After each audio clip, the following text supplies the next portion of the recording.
हमारे YouTube channel पर आप सभी का स्वागत है। और आज हम करेंगे एमटीएस में पिछले 5 सालों में आए हुए जितने भी पॉलिटी के क्वेश्चंस हैं उनको आज हम करेंगे। देखिए दोस्तों, अगर आप ये क्लास कर लेते हैं तो आपके लिए ये मोर देन इनफ रहेगा, क्योंकि इनसे बाहर आपका पॉलिटी का कोई भी क्वेश्चन नहीं आने वाला। ठीक है, जैसे कि आप सब देख रहे हैं कि एग्ज़ाम्स चले हुए हैं और उनमें कम से कम 2 से 3 क्वेश्चन पॉलिटी के आ रहे हैं। तो दोस्तों, अगर आप सिर्फ ये वीडियो देख लेते हैं तो उनसे भी आपके पॉलिटी के सभी क्वेश्चंस हो जाएंगे। तो चलिए हम स्टार्ट करते हैं। हमारा फर्स्ट टॉपिक है संवैधानिक विकास। ठीक है, कैसे संविधान का विकास हुआ था उसके बारे में हम देखते हैं यहाँ पे।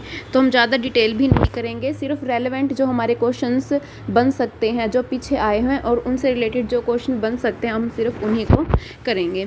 तो देखिए दोस्तों, फर्स्ट क्वेश्चन हमारा, निम्नलिखित में से किस सुधार के कारण 1919 का भारत सरकार अधिनियम लागू हुआ? तो 1919 का जो भारत सरकार अधिनियम था उसको क्या कहा जाता है? ठीक है, इसका मतलब यही है कि दूसरा नाम क्या था। तो 1919 को क्या बोला जाता है? माउंटेग्यू चैम्सफोर्ड सुधार। ठीक है, तो माउंटेग्यू चैम्सफोर्ड सुधार बोला जाता है। मार्लेमिंटो सुधार 1909 में आया था। ये दोनों ही इम्पोर्टेंट है। देखिए, पहले अगर हम माउंटेग्यू चैम्सफोर्ड सुधार की बात करते हैं तो इसमें क्या था? महिलाओं को वोट देने का अधिकार मिला था। ठीक है, तो ये इम्पोर्टेंट आपको याद रखना है, महिलाओं को वोट देने का अधिकार इसमें मिला था। ठीक है, और दूसरी विशेषता क्या थी इसके द्वारा क्या था? जो केंद्र में द्विसदनात्मक प्रणाली शुरू हो गई थी, द्विसदनीय व्यवस्था। 2 सदन हम देख रहे हैं, जैसे आज के टाइम पे लोकसभा राज्यसभा, तो उस टाइम पे केंद्र में द्विसदन है, जो मतलब कि 2 सदन बन गए थे। और वो किसके द्वारा बने थे? 1919 के भारत सरकार अधिनियम के द्वारा।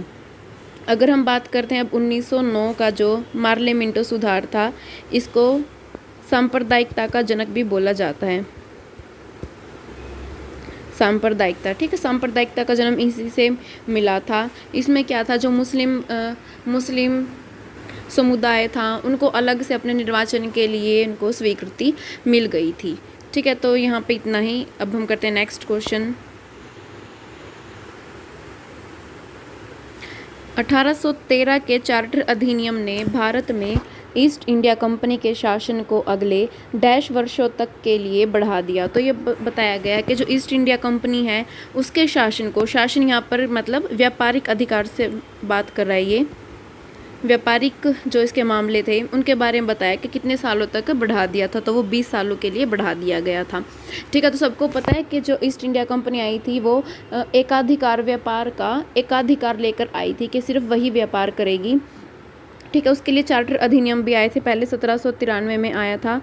उसमें क्या था? इनका 20 वर्षों के लिए इनको एकाधिकार मिल गया था। उसके बाद 1813 में आया, लेकिन इसमें क्या कर दिया गया था? जो 1813 में आया, यहाँ पे ईस्ट इंडिया कंपनी का जो व्यापार का एकाधिकार था उसको तो समाप्त कर दिया। ठीक है, एकाधिकार को तो समाप्त कर दिया गया था और जो व्यापार है उसको 20 वर्षों के लिए बढ़ा दिया गया था। अब इसमें कंफ्यूज मत होना, एकाधिकार मतलब सिर्फ पहले तो अकेला ही था ये जो कि व्यापार करता था, उसको हटा दिया। ठीक है, लेकिन अब और जो कंपनी थी वो भी यहाँ पर आकर व्यापार कर सकती थी। तो इसमें इतना ही था। उसके बाद 1833 में आया था चार्टर अधिनियम। ठीक है, उसमें इतना कुछ खास नहीं हुआ। उसके बाद उसके बाद कब आया था? 1853 में आया था। ठीक है, और यहाँ पे क्या कहा गया था? जितनी भी प्रतियोगी परीक्षाएं होती थी उस टाइम पे, ठीक है, सिविल सर्विसेज के लिए जो भी प्रतियोगी परीक्षाएं होती थी, मतलब ये बोल दिया गया था कि जो जितनी भी सिविल सर्विसेज हैं उनके लिए जो व्यक्तियों को चुना जाएगा वो प्रतियोगी परीक्षाओं के आधार पर चुना जाएगा, मतलब उनके लिए एग्ज़ाम कंडक्ट कराया जाएगा। ठीक है, इस टाइप से था ये उस टाइम पे। तो ये था कि सिर्फ प्रतियोगी परीक्षाएं हुआ करेंगी। और जो सबसे पहले भारतीय थे वो शायद क्या पक्का वही थे, सत्येंद्र जो थे वो इसमें पहले भारतीय बने थे जिन्होंने इस एग्ज़ाम को पास किया था। चलिए नेक्स्ट क्वेश्चन करते हैं अब हम। किस अधिनियम के परिणाम स्वरूप महारानी विक्टोरिया, जो ब्रिटेन की शासक थी, 1858 में भारत की मलिका की उपाधि के साथ भारत में ब्रिटिश क्षेत्रों की संप्रभु भी बन गई? ठीक है, ये बोला गया है कि जो महारानी विक्टोरिया थी वो भारत की साम्राज्ञी बनी, ठीक है, मतलब भारत पे उनका शासन हो गया था। भारत की साम्राज्ञी बनी, वो कब बनी थी? 1858 में बनी थी, ठीक है। और किस अधिनियम के द्वारा बनी थी? तो वो अधिनियम क्या था? भारत सरकार अधिनियम 1858, ठीक है। भारत सरकार अधिनियम 1858, इसके द्वारा महारानी विक्टोरिया भारत की मलिका यानी साम्राज्ञी बन गई थी। साथ में ये भी पूछ सकते हैं, मतलब इस क्वेश्चन को घुमा के कैसे पूछ सकते हैं कि जो भारत का शासन था ना, वो ब्रिटिश क्राउन को कब गया? ब्रिटिश क्राउन, भारत का शासन ब्रिटिश क्राउन के हाथों में कब गया? मतलब जो ब्रिटिश के राजा रानी थे वो भारत पर अब शासन कर सकते थे। और किस अधिनियम के द्वारा गया था? तो ये गया था भारत शासन अधिनियम 1858 के द्वारा। उसके बाद ब्रिटेन के किस कानून के द्वारा भारतीय प्रतिनिधियों को भारतीय विधान परिषदों के चुनाव में पहली बार सीटों का आवंटन किया गया था? मतलब एक टाइप से ये कहना चाहते हैं कि जो भारत की विधान परिषद थी उसमें चुनाव से रिलेटेड पूछा गया कि कब से चुनाव कराए जाने लगे थे। देखिए एक अधिनियम आया था भारतीय परिषद अधिनियम 1892। इसमें क्या कहा गया था कि अप्रत्यक्ष चुनाव प्रणाली की शुरुआत हुई थी। इसमें अप्रत्यक्ष चुनाव प्रणाली की शुरुआत हुई थी, ठीक है। और वहीं से यहाँ पे पहली बार चुनाव के लिए पहली बार सीटों का आवंटन किया गया था, ठीक है। भारत के संविधान में डैश से कई संस्थागत विवरणों और प्रक्रियाओं को लिया गया। हमें ये बताना है कि कौन सा अधिनियम था जिसमें से हमने कई सारी प्रक्रियाओं को हमने एज इट इज़ लिया है।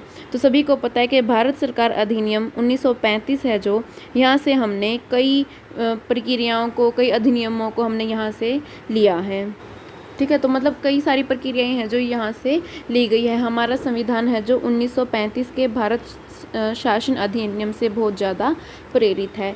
दोस्तों वैसे अगर हम डिटेल में करने लगेंगे तो बहुत बड़ा हो जाएगा ये, ठीक है, बहुत बड़ी वीडियो बन जाएगी। हम डिटेल में नहीं करेंगे क्योंकि सबको पता है पॉलिटी से सिर्फ 2-3 क्वेश्चन आने हैं और वो इन्हीं में से आ जाएंगे, ठीक है। आपको इनसे बाहर कुछ भी नहीं करना पड़ेगा, आप सिर्फ इस वीडियो को ध्यान से देखिए। और आपको अगर हमारी वीडियो पसंद आती है तो प्लीज़ चैनल को सब्सक्राइब भी करना है और शेयर भी करना है, ठीक है। उसके बाद सेकंड टॉपिक आ जाता है हमारा इसमें संविधान सभा, ठीक है। तो सबको पता है संविधान सभा के लिए फिर इलेक्शन वगैरह हुए थे 1946 में, जुलाई अगस्त 1946 के आसपास इनके इलेक्शन हुए थे और संविधान सभा का गठन किया गया था। तो इसमें इंपॉर्टेंट क्वेश्चन है जो वो हम देख लेते हैं। संविधान की प्रारूप समिति की अध्यक्षता किसने की थी? तो प्रारूप समिति के अध्यक्ष पूछा गया कौन थे? तो कौन थे इसके अध्यक्ष? डॉक्टर भीमराव अंबेडकर। सबको पता है इसमें 7 सदस्य थे, ठीक है। तो 7 सदस्य थी ये और डॉक्टर भीमराव अंबेडकर इसके अध्यक्ष थे। हम भारतीय संविधान को अपनाने के उपलक्ष्य में हर वर्ष डैश को संविधान दिवस मनाते हैं। तो संविधान दिवस कब मनाते हैं? संविधान हमने कब अपनाया था? 26 नवंबर को, ठीक है। तो 26 नवंबर को हम इसको मनाते हैं। हमारे संविधान को हाथों से लिखने वाला व्यक्ति, अच्छा ये क्वेश्चन भी इम्पोर्टेंट है, ये पूछ सकते हैं हाथों से लिखने वाला व्यक्ति कौन था, या फिर पूछ सकते हैं सबसे पहले किसने लिखा, या हिंदी में किसने लिखा, इंग्लिश में किसने लिखा। तो अलग अलग तरीके से ये क्वेश्चन बन जाता है, ठीक है। और इसका आंसर कौन थे? यह है प्रेम बिहारी नारायण रायजादा, ठीक है। रायजादा जी थे जो उन्होंने इसको लिखा था। तो इम्पोर्टेंट क्वेश्चन था ये, इसको भी आपको याद रखना है। संविधान सभा का अध्यक्ष निम्नलिखित में से कौन था? तो संविधान सभा का अध्यक्ष कौन था? डॉक्टर राजेंद्र प्रसाद, ठीक है। और अगर पूछे कि इसका अस्थायी, ये तो थे स्थायी अध्यक्ष जो कि 11 दिसंबर को बने थे, ठीक है, 1946 को। अगर पूछे पहला अस्थायी अध्यक्ष कौन था, तो अस्थायी अध्यक्ष कौन थे इसके? सच्चिदानंद सिन्हा। सच्चिदानंद सिन्हा इसके अस्थायी अध्यक्ष थे, ठीक है, जो कि 9 दिसंबर को बने थे। उसके बाद संविधान सभा के संवैधानिक सलाहकार, तो संवैधानिक सलाहकार पूछा गया कौन थे? तो ये कौन थे? BN राव थे, ठीक है, BN राव। अच्छा इसमें क्वेश्चन ये भी आ सकता है कि संविधान सभा के मुख्य प्रारूपकार कौन थे? मुख्य प्रारूपकार कौन थे? श्यामा प्रसाद मुखर्जी। श्यामा प्रसाद मुखर्जी थे जो वो इसके मुख्य प्रारूपकार थे। अगर ये पूछे कि संविधान का प्रारूप किसने तैयार किया, देखो संविधान जो समिति थी उसके अध्यक्ष थे भीमराव अंबेडकर। और अगर ये पूछे कि इसको संविधान को तैयार किसने किया था, प्रारूप था जो किसने तैयार किया था, तो वो किसने किया था? BN राव ने, ठीक है। नरसिंह राव उसकी फुल फॉर्म अगर किसी को जानना है तो देखिए अगला क्वेश्चन, संविधान सभा की पहली बैठक कब हुई थी? तो कब हुई थी इसकी पहली बैठक? तो हमने अभी देखा था ना कि अगस्त में हुई थी, पहली हुई थी 9 अगस्त 1945 नहीं था, 1 मिनट रुकिए, 45 में तो संविधान सभा का गठन ही नहीं हुआ था, ये हुआ था दिसंबर 1946 को। ठीक है, दिसंबर 1946 ये था 9 दिसंबर 1946 को इनकी पहली बैठक हुई थी।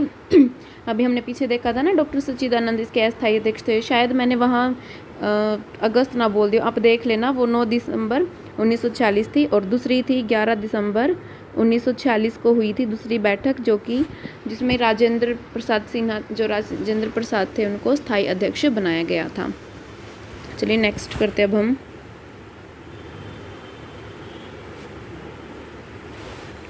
संविधान सभा ने भारत के संविधान को कब अंगीकृत किया? ठीक है, वही बात है कि कब अपनाया था, तो अपनाया गया था 26 नवंबर 1949 को। किसने प्रांतीय संविधान समिति का नेतृत्व किया? देखो 2 समिति थी, एक तो थी प्रांतीय संविधान समिति और एक थी केंद्र की थी, जो मतलब पूरे देश की थी जो, तो एक थी केंद्र या फिर संघ भी बोल सकते हैं आप उसको, कई जगह पे आपको संघ लिखा मिलेगा, संघ संविधान समिति। तो जो प्रांत से रिलेटेड थी, मतलब ये छोटे लेवल की थी, ठीक है, तो प्रांत की थी जो, उसका नेतृत्व किया था सरदार वल्लभ भाई पटेल ने, और जो संघ यानी पूरे देश के लेवल की थी वो किसने किया था? पंडित जवाहरलाल नेहरू ने। ठीक है, उसके बाद हमारा नेक्स्ट टॉपिक है संविधान के स्रोत। इसमें हम संविधान की हमने कौन सी विशेषता कहाँ से ली है इसके बारे में पढ़ेंगे। तो देखिए फर्स्ट क्वेश्चन क्या है, राज्य के नीति निर्देशक सिद्धांतों का स्रोत क्या है? तो जो हमने नीति निर्देशक सिद्धांत लिए हैं तो वो कहाँ से लिए? देखो इसमें भारत सरकार अधिनियम के बारे में पूछा गया है। ठीक है, तो हमने कौन सा अधिनियम से लिए हैं? ये 1935 के अधिनियम से। ठीक है, अगर पूछा जाए भारत का कौन सा अधिनियम था तो वो 1935, लेकिन अगर किस देश से पूछा जाए, अगर किसी और देश का नाम होता तो नीति निर्देशक सिद्धांत है जो हमने कहाँ से लिए थे? आयरलैंड से। ठीक है, विदेशी स्रोत की बात की जाए, किसी दूसरे देश से पूछा जाए तो आयरलैंड से हमने लिए थे, नहीं तो 1935। भारतीय संविधान में शासन के मंत्रिमंडलीय स्वरूप को डैश से लिया गया है। मंत्रिमंडल जो रूप है उसको हमने कहाँ से लिया है? तो ये हमने कहाँ से लिया है? ब्रिटेन से। ठीक है, यानी यूनाइटेड किंगडम। ठीक है, ब्रिटेन इन्हीं का शासन था हमारे ऊपर, तो यहीं से हमने लिया था। मंत्रिमंडल स्वरूप भी पूछ सकते हैं या फिर संसदीय भी पूछ सकते हैं। ठीक है, संसदीय रूप हमने कहाँ से लिया? तो वो ब्रिटेन से लिया है। अच्छा, इसमें कुछ और इम्पोर्टेंट चीज़ें जो हमने कहीं से ली है वो और देख लेते हैं हम। दोस्तों ये भी इम्पोर्टेंट है, देखिए एक बार इसको देख लेते हैं, पूछ सकते हैं इसमें पेपर में। हाँ, ये देखिए ब्रिटेन, सबसे पहली बात हमने ब्रिटेन से क्या क्या लिया है? तो जो अभी हमने क्या संसद शासन प्रणाली है जो हमने ब्रिटेन से ली है, और विधि का शासन, ये इम्पोर्टेंट है, एकल नागरिकता। ठीक है, तो ब्रिटेन से 2 इम्पोर्टेंट, एक तो संसदीय प्रणाली और एक एकल नागरिकता, ये हमने ब्रिटेन से ली है। अमेरिका से देखो हमने क्या क्या लिया है? मौलिक अधिकार बहुत इंपॉर्टेंट है। न्यायपालिका की स्वतंत्रता, ये भी हमने अमेरिका से ली है। न्यायिक पुनरावलोकन हो गया। राष्ट्रपति पर महाभियोग चलाया जाता है जो, ये भी हमने अमेरिका से लिया है। ठीक है, उसके बाद देखो कनाडा से हमने क्या लिया है? संघीय व्यवस्था। ठीक है, संघ की जो व्यवस्था हमने कनाडा से ली है। और क्या है, ये इम्पोर्टेंट नहीं है इतना, ये भी नहीं है, ये इम्पोर्टेंट है, उच्चतम न्यायालय का परामर्शी अधिकार। ठीक है, परामर्श जो दे सकता है उच्चतम न्यायालय, वो अधिकार है जो, वो भी हमने कनाडा से लिया है। तो इसमें मेन तो था संघीय व्यवस्था। ठीक है, अच्छा ये इंपॉर्टेंट है फ्रांस वाला। तो फ्रांस से हमने क्या क्या लिए हैं? प्रस्तावना के अंदर जो हमने शब्द डाले हैं, स्वतंत्रता, समानता और बंधुता, ये शब्द हमने फ्रांस से लिए हैं, तो इम्पोर्टेंट है ये भी। जर्मनी से हमने क्या लिया है? आपातकाल के टाइम पे जो हम मूल अधिकारों को पोस्टपोन कर देते हैं, मतलब एक टाइप से, ठीक है, मूल अधिकारों का सत्गन कर देते हैं, वो हमने जर्मनी से लिया है। उसके बाद नेक्स्ट आयरलैंड से हमने क्या लिया है, एक तो राज्य के नीति निर्देशक सिद्धांत जो हमने अभी पीछे भी किया है, ये हमने आयरलैंड से लिए हैं। राष्ट्रपति की निर्वाचन पद्धति के निर्वाचन किस टाइप से होना चाहिए, कौन कौन होगा, तो राष्ट्रपति की निर्वाचन पद्धति भी हमने आयरलैंड से ली है। और राज्यसभा के लिए सदस्यों का नामांकन, ठीक है, राज्यसभा के लिए सदस्यों का जो नामांकन किया जाता है राष्ट्रपति की तरफ से, उसको भी हमने आयरलैंड से लिया है। तो ये कुछ विदेशी स्रोत थे जो कि इम्पोर्टेंट है और एग्ज़ाम में बार बार पूछे जाते हैं, इनको भी आप अच्छे से कर लेना। तो अब हम हमारा नेक्स्ट क्वेश्चन करेंगे। भारतीय संविधान में संशोधन का प्रस्ताव, देखिए संशोधन है जो वो हमने कहाँ से लिया है, दक्षिण अफ्रीका से। अच्छा, संशोधन किस आर्टिकल के तहत होता है पता होगा सबको, 368 इम्पोर्टेंट आर्टिकल है, तो इसको आपको याद रखना है। भारतीय संविधान में निम्नलिखित में से कौन सी विशेषता को सोवियत सोशलिस्ट रिपब्लिक से लिया गया, इसका मतलब है रूस, ठीक है, इतना बड़ा नाम लिख दिया, रूस भी लिख सकते थे ये। तो रूस से बताना हमने कौन सी विशेषता ली है। रूस से हमने एक तो लिए हैं मौलिक कर्तव्य, ठीक है, मौलिक कर्तव्य लिए हैं हमने, लेकिन ऑप्शन में मौलिक कर्तव्य नहीं है, हमसे पूछा गया इनमें से, तो इनमें से हमने पंचवर्षीय योजना ली है, ठीक है, पंचवर्षीय योजना हमने कहाँ से ली है, रूस से। इसके बाद मौलिक अधिकार प्रस्तावना, ये हमने अमेरिका से लिए हैं। समवर्ती सूची हमने कहाँ से ली है, ऑस्ट्रेलिया से। भारतीय संविधान में स्वतंत्रता का सिद्धांत निम्नलिखित में से किस देश से लिया गया है, तो स्वतंत्रता, समानता, बंधुता, ठीक है, ये तीनों हमने कहाँ से लिए हैं, फ्रांस से, अभी पीछे ही किया है हमने। निम्नलिखित में से किस राष्ट्र के संविधान से प्रेरित होकर भारत ने अपने संविधान में नीति निर्देशक सिद्धांतों की विशेषता जोड़ी है, तो निर्देशक सिद्धांत बोल दे या नीति निर्देशक सिद्धांत बोल दे या फिर राज्य के नीति निर्देशक सिद्धांत बोल दे, एक ही बात है।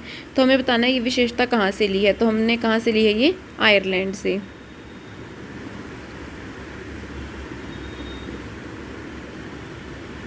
ये पता नहीं किसका क्वेश्चन है, चलो नेक्स्ट क्वेश्चन देखिए। अब आते हैं हमारे जो भाग और अनुसूची से रिलेटेड जितने भी क्वेश्चन बनते हैं, अब हम वो करेंगे। भारतीय संविधान का भाग 16 से संबंधित, तो 16 भाग हैं जो वो बताना है किससे रिलेटेड है, तो यह कुछ वर्गों से संबंधित विशेष प्रावधान, ठीक है, तो कुछ वर्गों से संबंधित जो विशेष प्रावधान दिए गए हैं वो 16 से रिलेटेड है। नगर निगम किससे रिलेटेड है, 9A से, ठीक है, 9A से नगर निगम है, नगर निगम बोल दो या नगर पालिका बोल दो। अच्छा, 9 में क्या है, पंचायत आती हैं, और 9A में नगर निगम हो गया, और 9B में सहकारी समिति हो जाएगा।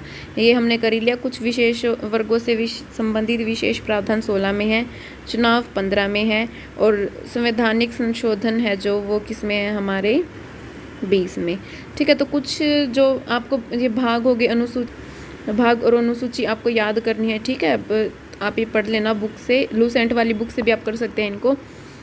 निम्नलिखित में से कौन सा विषय भारतीय संविधान की राज्य सूची के अंतर्गत आता है, तो राज्य सूची में कौन सा आता है, इनमें से कृषि, ठीक है। तो देखिए दोस्तों, ये जितने भी सूची हैं ये हमने हमारे चैनल पर पॉलिटी की जो क्लास है उसमें हमने ये करा रखी हैं और ट्रिक से याद करा रखी हैं, तो आप वहाँ पे देख लेना, क्योंकि अब मैं अगर बार बार यहाँ भी कराऊँगी तो आपका टाइम वेस्ट होगा, ठीक है। ये सिर्फ प्रीवियस रिवीजन के लिए है, इसलिए मैं यहाँ पर पूरा एक्सप्लेन नहीं करूँगी। जिसको याद करनी है वो हमारे चैनल पे जाके वहाँ पे ठीक से कर सकता है। चलिए नेक्स्ट क्वेश्चन देखते हैं अब हम। भारतीय संविधान की किस अनुसूची में संघ सूची से संबंधित प्रावधान है। अब देखो, अनुसूची के बारे में आप पूछा है ना, तो संघ सूची किस में आती है, देखो 3 प्रकार की सूची है, संघ सूची, राज्य सूची और तीसरी है समवर्ती सूची, ठीक है। तो इन सूचियों के बारे में किस में बताया गया है, 7वीं अनुसूची में। 10वीं अनुसूची दल बदल से रिलेटेड है। 9वीं अनुसूची है जो वो संपत्ति के अधिग्रहण से रिलेटेड है, ठीक है। और 4थी अनुसूची है जो वो क्या है, राज्यसभा में प्रतिनिधि है जो उनका, ठीक है, राज्यसभा में जो प्रतिनिधित्व है पदाधिकारी। भारतीय संविधान का भाग डैश संविधान संशोधन से संबंधित है, ठीक है। तो हमने पीछे भी किया था, 20 है जो वो संविधान संशोधन से संबंधित है। देखिए दोस्तों, ये आपको याद करने पड़ेंगे, 22 भाग है ना, तो इम्पोर्टेंट जितने भी है, वैसे तो कोई ज़्यादा मुश्किल नहीं है, ये आसानी से याद हो जाते हैं। अगर आप 2-3 बार पढ़ लोगे ना इनको अच्छे से, तो आपको ये याद हो जाएंगे। ठीक है, तो आप ये याद कर लेना। उसके बाद है, भारत के संविधान का कौन सा भाग नागरिकों के कर्तव्य से संबंधित है। ठीक है, तो इसका मतलब नागरिकों के कर्तव्य यानी मौलिक कर्तव्य के बारे में पूछा गया है। मौलिक कर्तव्य का भाग कौन सा है, तो कौन सा होता है वो 4A। ठीक है, 4 किसका है, राज्य के नीति निदेशक। 4A पूछा जाए तो वो है मौलिक कर्तव्य। ठीक है, और मौलिक अधिकार कौन सा है, 3। तो ये आपको याद होने चाहिए भाग। भारतीय संविधान के भाग डैश में देश के भीतर व्यापार और वाणिज्य की स्वतंत्रता का प्रावधान है। तो व्यापार और वाणिज्य की स्वतंत्रता के बारे में हमें बताना है कौन सा भाग है। ठीक है, तो इसका आंसर क्या हो जाएगा, भाग नंबर 13। ठीक है, तो व्यापार और वाणिज्य किस में है, 13 में है ये। उसके बाद आता है, भारत के संविधान का कौन सा भाग वित्त, संपत्ति, अनुबंध और मुकदमे से संबंधित है। तो देखिए, वित्त और संपत्ति से रिलेटेड कौन सा है, भाग नंबर 12। और चलिए आगे देखते हैं अब हम। पुलिस और लोक व्यवस्था भारत के संविधान की डैश अनुसूची के तहत राज्य के विषय हैं। पहली बात तो देखो, पुलिस और लोक व्यवस्था किसके विषय हैं, किस सूची के विषय है, तो ये राज्य सूची के विषय हैं। ठीक है, और कौन सी अनुसूची, तो अभी हमने क्या था, 7वीं अनुसूची है जो उसमें ही बताया गया है। ठीक है, 7वीं अनुसूची में क्या किया गया था, 3 सूची बनाई गई हैं, संघ सूची, राज्य सूची और समवर्ती सूची। भारतीय संविधान में कितनी अनुसूची हैं, तो ठीक है 12 अनुसूची हैं। भारतीय संविधान की 6ठी अनुसूची निम्नलिखित में से किस राज्य के आदिवासी क्षेत्रों पर लागू नहीं होती। इसमें पूछे नहीं होती, तो किस पर नहीं होती, बताओ, आप बताओ। देखिए, इसमें 4 राज्य के बारे में बताया गया 6वीं अनुसूची में। कौन कौन से हैं वो, असम, मेघालय, मिजोरम और त्रिपुरा। ठीक है, असम, मेघालय, मिजोरम, त्रिपुरा। तो ये दोनों तो सबको याद होते हैं, म वाले कंफ्यूज करते हैं क्योंकि मणिपुर भी से मैं से होता है। ठीक है, लेकिन मणिपुर इसमें नहीं होता। ठीक है, तो मणिपुर नहीं होता, मेघालय और मिजोरम होते हैं, तो ये आपको याद रखने हैं। उसके बाद है, भारतीय संविधान की कौन सी अनुसूची में पंचायती राज संस्थाओं के बारे में प्रावधान है।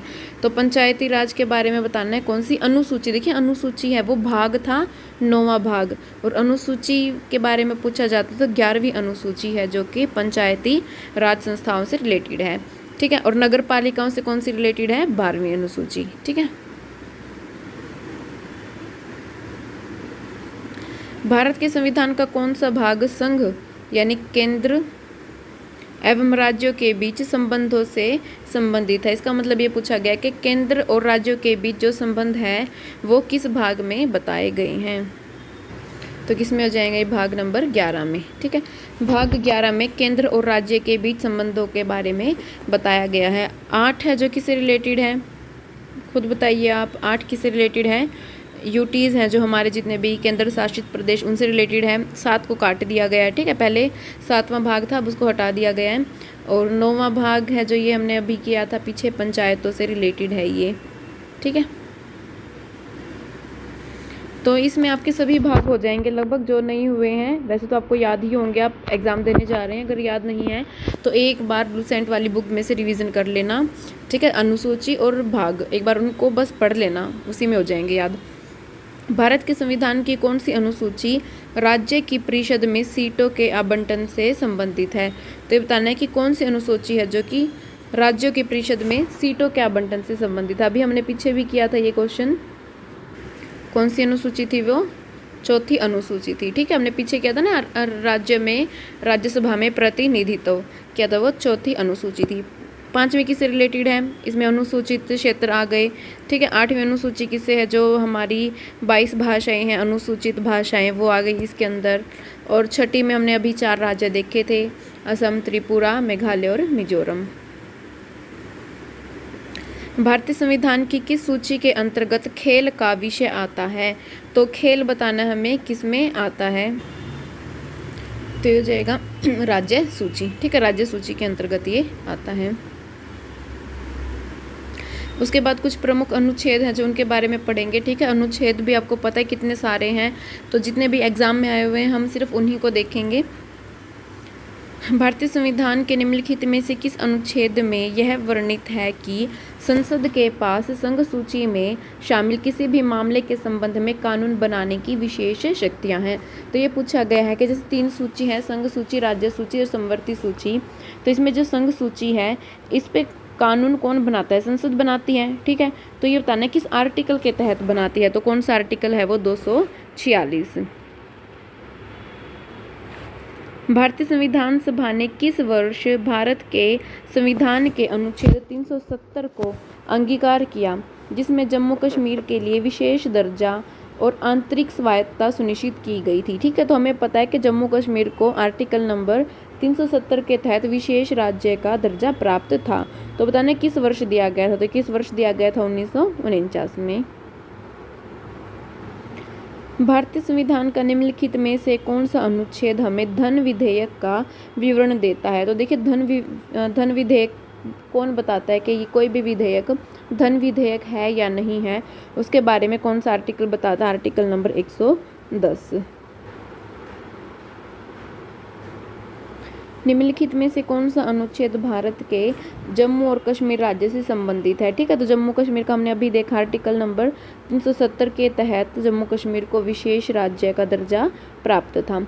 उसके बाद प्रस्तावना से रिलेटेड क्वेश्चन है, हम वो देख लेते हैं। अच्छा, आर्टिकल में ना अब हम प्रेसिडेंट वगैरह करेंगे, संसद है जो, ठीक है, विधानसभा, तो उनसे रिलेटेड जो आर्टिकल के क्वेश्चन होंगे ना हम उन्हीं टॉपिक में कर लेंगे। ठीक है, तो अब हम प्रस्तावना से रिलेटेड क्वेश्चन करेंगे। इसमें भारतीय संविधान की प्रस्तावना में किसी व्यक्ति की गरिमा को सुनिश्चित करता है। देखिए इसका आंसर क्या हो जाएगा? बंधुता। ठीक है, तो बंधुता क्या करता है? किसी व्यक्ति की गरिमा को सुनिश्चित करता है, उनके आपसी भाईचारा है जो व्यक्तियों के बीच, उनके बारे में भी ये हमें बताता है। अच्छा, इसमें प्रस्तावना में से रिलेटेड है ना, अभी तक देखिए एक ही क्वेश्चन पूछा गया है 2023 में, लेकिन हम 2-4 चीज़ें और कर लेते हैं ताकि अगर प्रस्तावना से रिलेटेड आगे कोई क्वेश्चन आए तो हम वो कर सकें। देखिए प्रस्तावना को उद्देशिका भी कहा जाता है। ठीक है, उद्देशिका, इसको उद्देश्य प्रस्ताव के साथ, एक मिनट, उद्देश्य प्रस्ताव के रूप में पंडित जवाहरलाल नेहरू ने इसको पेश किया था। ठीक है, उद्देश्य प्रस्तावना के रूप में पंडित जवाहरलाल नेहरू ने इसको संविधान सभा में पेश किया था। जवाहरलाल नेहरू ने, ठीक है, संविधान सभा में पेश किया था। और कब पेश किया था इसको? 13 दिसंबर 1946 को। 13 दिसंबर 1946 को इसको पेश किया था। और इसको स्वीकार, मतलब कि इसको कब अपनाया गया था? स्वीकृति कब मिली थी इसको? 22 जनवरी 1947 को इसको स्वीकृति मिली थी। ठीक है, अच्छा, इसको अब प्रस्तावना को और भी कई नामों से जाना जाता है, जैसे कि इसको बोला जाता है, सॉरी बीच में फ़ोन आ गया था, तो हाँ हम बात कर रहे थे प्रस्तावना की। ठीक है, तो इसको कब एक्सेप्ट किया गया था? 22 जनवरी 1947 को।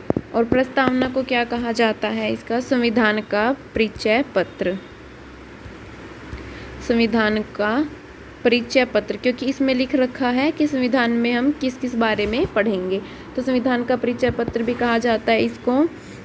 और इसको संविधान की कुंजी भी कहा जाता है, संविधान की कुंजी। और क्या बोला जाता है इसको? संविधान का भविष्य फल भी इसको बोला जाता है। संविधान की आत्मा भी इसको बोला जाता है। ठीक है, तो अलग अलग व्यक्तियों ने इसका अलग अलग नाम रखा था। उसके बाद हम नागरिकता से रिलेटेड क्वेश्चन करेंगे। भारतीय संविधान का कौन सा भाग नागरिकता से संबंधित है? तो कौन सा भाग नागरिकता से संबंधित है? भाग नंबर 2। ठीक है, पहला भाग तो संघ और राज्य क्षेत्र हो गया, दूसरा भाग नागरिकता, तीसरे भाग में मौलिक अधिकार आ जाते हैं। ठीक है, और 5वें में क्या आता है? संघ आता है। ठीक है, तो ये हो जाएंगे इसमें। और 6 में क्या आ जाते हैं? राज्य आ जाते हैं। उसके बाद है भारतीय संसद ने डैश में नागरिकता संशोधन विधेयक पारित किया था। तो पूछा गया कि संशोधन नागरिकता अधिनियम था, ठीक है, 1955 का था, लेकिन संशोधन कब किया गया इसमें हमें ये बताना है। तो रिसेंट की बात है तो सभी को पता होगा, ठीक है, 2019 में ये संशोधन अधिनियम पारित किया गया था। भारत के संविधान द्वारा किस प्रकार की नागरिकता प्रदान की जाती है? तो भारत का संविधान किस प्रकार की नागरिकता प्रदान करता है? एकल नागरिकता, ठीक है, एकल नागरिकता। और हमने ये किस देश से लिया था? ब्रिटेन से, ठीक है। उसके बाद हम करेंगे मौलिक अधिकारों के बारे में। तो सबको पता है स्टार्टिंग में जो मूल रूप से मौलिक अधिकार थे 7 थे, लेकिन एक बाद में हटा दिया गया था और अब कितने हो गए हैं? वो 6 रह गए हैं। ये देखिए भारतीय संविधान का अनुच्छेद 23-24, ठीक है, 2 अनुच्छेद हैं 23 और 24, निम्नलिखित में से किस मौलिक अधिकार से संबंधित है? तो 23 और 24 है जो वो किससे संबंधित हैं? शोषण के विरुद्ध अधिकार से, ठीक है, शोषण के विरुद्ध अधिकार से ये संबंधित है 23 और 24। निम्नलिखित में से किस अनुच्छेद में मौलिक अधिकारों के साथ असंगत या उनका अल्पीकरण करने वाले कानूनों का उल्लेख किया गया है? तो ये बताना इसमें मौलिक अधिकारों के साथ असंगत है जो, एक मिनट, हाँ देखिए, तो ये पूछा है किस अनुच्छेद में कहा गया है कि जो मौलिक अधिकारों के साथ असंगत और उनका अल्पीकरण करने वाले कानून हैं उनके बारे में उल्लेख किया गया है। तो ये किस में किया गया? अनुच्छेद नंबर 13 में, ठीक है। असंगत या फिर उनके अल्पीकरण से रिलेटेड पूछा गया है कि कौन सा अनुच्छेद है, तो वह अनुच्छेद नंबर 13। इसमें जो अनुच्छेद नंबर 12 है वो राज्य की परिभाषा बताता है, राज्य की परिभाषा। अनुच्छेद 14 है जो वो बताते हैं कानून के समक्ष समानता, कानून के समक्ष समानता। और अनुच्छेद 15 क्या बताता है कि किसी भी व्यक्ति के साथ धर्म, लिंग, जाति के आधार पर भेदभाव नहीं होगा, ठीक है। तो इसमें देखिए एक बार, सबसे पहला मौलिक अधिकार हमारा कौन सा है? समानता का अधिकार, ठीक है, जो कि 14 से लेके 18 तक है। फिर उसके बाद है स्वतंत्रता का अधिकार जो कि 19 से लेकर कितना है? 22 तक। फिर उसके बाद है शोषण के विरुद्ध अधिकार जो कि है 23 और 24, ठीक है। तो 23 तो यह है कि भी हम किसी से ज़बरदस्ती काम नहीं करा सकते। और अनुच्छेद 24 में क्या कहा गया है कि 14 वर्ष से कम आयु के जो बच्चे हैं उनसे हम ज़बरदस्ती काम नहीं करा सकते। तो बच्चों के लिए बारे में आता है तो अनुच्छेद नंबर 24, और जनरल पूछा जाता है तो 23। उसके बाद है धार्मिक स्वतंत्रता का अधिकार जो कि हमारा है 25 से 28 तक, ठीक है। और उसके बाद है संस्कृति और भाषा का अधिकार, संस्कृति और भाषा का अधिकार जो कि क्या हो गया? ठीक है, 29 से 30, ठीक है। और उसके बाद लास्ट है संवैधानिक उपचारों का अधिकार, संवैधानिक उपचारों का अधिकार जो कि आर्टिकल नंबर 32। उसके बाद देखिए निम्नलिखित में से कौन सा अधिकार भारतीय संविधान के अनुच्छेद 25 द्वारा गारंटीकृत है? तो अभी हमने क्या अनुच्छेद 25 किससे रिलेटेड है? धार्मिक स्वतंत्रता से। भारतीय संविधान का अनुच्छेद डैश संवैधानिक उपचारों के अधिकार से संबंधित है। तो अभी हमने क्या था? अनुच्छेद नंबर 32, ठीक है। तो 32 से 35 क्या हो जाएगा? संवैधानिक उपचारों का अधिकार। इसमें क्या कहा गया है कि अगर मान लो किसी व्यक्ति के मौलिक अधिकारों का हनन होता है तो वो सुप्रीम कोर्ट जा सकता है। उसके बाद है भारतीय संविधान का अनुच्छेद 32 किससे संबंधित है? तो ये हो चुका है संवैधानिक उपचारों का अधिकार, ठीक है। और इसके द्वारा क्या है? सुप्रीम कोर्ट को 5 रीट प्रदान की गई है, ठीक है, 5 रीट प्रदान की गई है इसके द्वारा।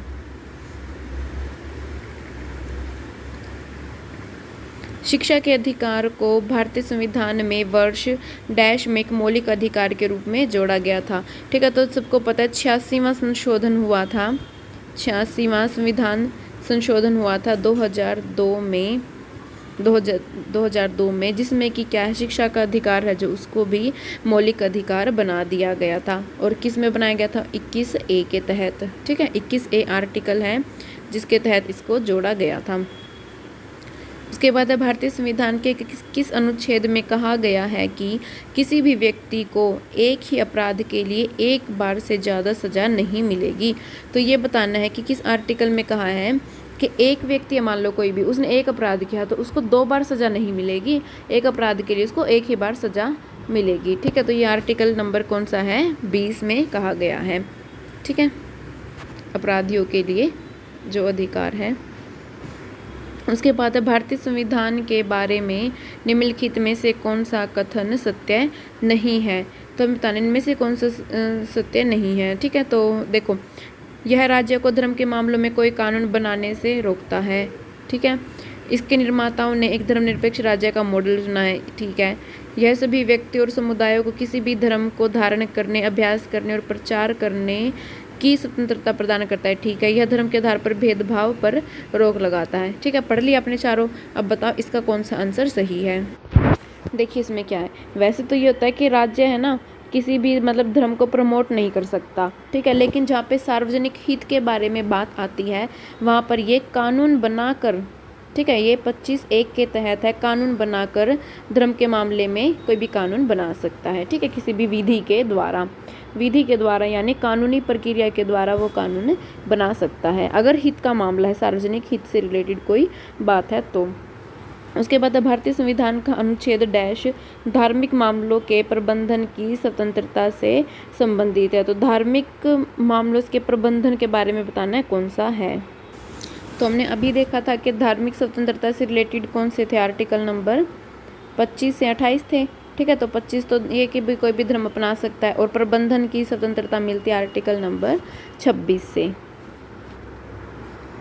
उसके बाद है किस अनुच्छेद के तहत भारत के प्रत्येक नागरिक को स्वास्थ्य का अधिकार दिया गया है। तो इसमें स्वास्थ्य का अधिकार हमें बताना है किसमें। देखो 19 का सबको पता है कि वो क्या है, स्वतंत्रता का अधिकार है इसके अंदर। ठीक है, अनुच्छेद 20 क्या था, दोष सिद्धि का अधिकार आ जाता है। 21A हमने अभी पढ़ा था, शिक्षा का अधिकार है। ठीक है, 1 मिनट, हाँ जी, तो बचा कौन सा, अनुच्छेद नंबर 21 जो कि क्या है, जीवन जीने का अधिकार। ठीक है, जीवन जीने का अधिकार, इसमें कई पार्ट होते हैं, जैसे कि स्वास्थ्य का अधिकार हो गया, अच्छे पानी का अधिकार हो गया। ठीक है, तो इसमें इस टाइप से कई आते हैं। इसके बाद भारतीय संविधान का कौन सा अनुच्छेद विभिन्न आधारों पर किसी भी भारतीय नागरिक के साथ भेदभाव से संबंधित है। तो अभी हमने पीछे किया था कि धर्म, नस्ल, जाति के आधार पर भेदभाव नहीं होगा, और वो किसके तहत नहीं होगा, अनुच्छेद नंबर 15 के तहत। भारतीय संविधान का कौन सा अनुच्छेद यह घोषणा करता है कि भारतीय संविधान 1950 के लागू होने से पहले के भाग 3 से असंगत सभी कानून शून्य माने जाएंगे। ठीक है, तो इसमें क्या कहा गया है कि कौन सा अनुच्छेद ये कहता है कि 1950 से पहले, ठीक है, 1950 के लागू होने से पहले के जितने भी भाग 3 था, एक मिनट दोबारा समझाती हूँ मैं आपको। हाँ, तो क्या कहा गया था कि जो भारतीय संविधान 1950 था, इसके लागू होने से पहले जो भाग 3 था उसके जितने भी असंगत कानून थे, ठीक है, जितने भी असंगत कानून थे उनको शून्य बना दिया गया था, और हमें बताना है कि किस आर्टिकल के तहत किया गया था। तो हमने ये क्वेश्चन अभी पीछे भी किया था, जो आर्टिकल नंबर 13 है, वो क्या करता है, जितनी भी असंगत चीज़ें हैं या फिर क्या देखा था हमने अभी कि जो उसको मौलिक अधिकारों में कटौती की जाती है, ठीक है, मौलिक अधिकारों में कटौती उससे रिलेटेड था। ठीक है, तो उनको शून्य बना दिया गया, किसके द्वारा, आर्टिकल नंबर 13 के द्वारा। भारत में संघ बनाना एक डैश है। संघ बनाना क्या है, एक मौलिक अधिकार है। हमने देखा था ना 19 है, जैसे कि उसमें स्वतंत्रता का अधिकार है, 19A बोलने का अधिकार है, कहीं भी इकट्ठा होने का अधिकार है, हमें जाने का अधिकार है, व्यापार करने का अधिकार है, बसने का अधिकार है। तो ये सभी क्या थे, 19 में आते हैं। ठीक है, मौलिक अधिकार में। और संघ बनाना क्या होता है, 19C। भारतीय संविधान के अनुसार निम्नलिखित में से न्यायालय में कौन परिवर्तनीय है। तो न्यायालय में हम परिवर्तनीय कौन है, कौन वाद योग्य है, तो कौन सा इनमें से मौलिक अधिकार। ठीक है, मतलब न्यायालय में इसके लिए हम जा सकते हैं, तो मौलिक अधिकारों के संरक्षण के लिए हम जा सकते हैं। निम्नलिखित में से कौन सा मौलिक अधिकारों से संबंधित नहीं है? तो अभी देखा, संघ बनाने का अधिकार है, शिक्षा का अधिकार भी है, जीवन का अधिकार भी आर्टिकल नंबर 21, शिक्षा का अधिकार 21A, संघ 19C। लेकिन जो संपत्ति का अधिकार है ये पहले मौलिक अधिकार में आता था, लेकिन इसको 44वां संविधान संशोधन हुआ था 1978 में, उसके द्वारा इसको अब 300A आर्टिकल में रख दिया गया। ठीक है, 300A आर्टिकल में रख दिया गया और उसको अब कानूनी अधिकार बना दिया गया। ठीक है, पहले तो ये मौलिक अधिकार था लेकिन अब इसको कानूनी अधिकार बना दिया गया आर्टिकल नंबर 300A के तहत। पहले 19F था ये, अब इसको हटा दिया गया है। निम्नलिखित में से कौन सा प्रदेश किसी ऐसे व्यक्ति के लिए एक उपचार प्रदान करता है जिसे गैर कानूनी तरीके से जेल में रखा गया हो? मान लो किसी को गैर कानूनी तरीके से जेल में रख दिया तो उसके लिए क्या उपचार करेंगे? उसके लिए बंदी प्रत्यक्षीकरण किया जाएगा। इसमें क्या होएगा, मतलब 1 दिन के अंदर अंदर जो सुप्रीम कोर्ट है, कोर्ट में मतलब कि उसको व्यक्ति को पेश करना होता है। जिसको भी मुजरिम करार किया गया है, दोषी सिद्ध किया गया है, ठीक है, दोषी करार किया गया मतलब, तो उसको 1 दिन के अंदर अंदर कोर्ट में पेश करना पड़ता है। तो ये होता है बंदी प्रत्यक्षीकरण। 1 मिनट में सेकंड PPT निकाल लेती हूँ। देखिए अब हम स्टार्ट करते हैं मौलिक कर्तव्य। ठीक है,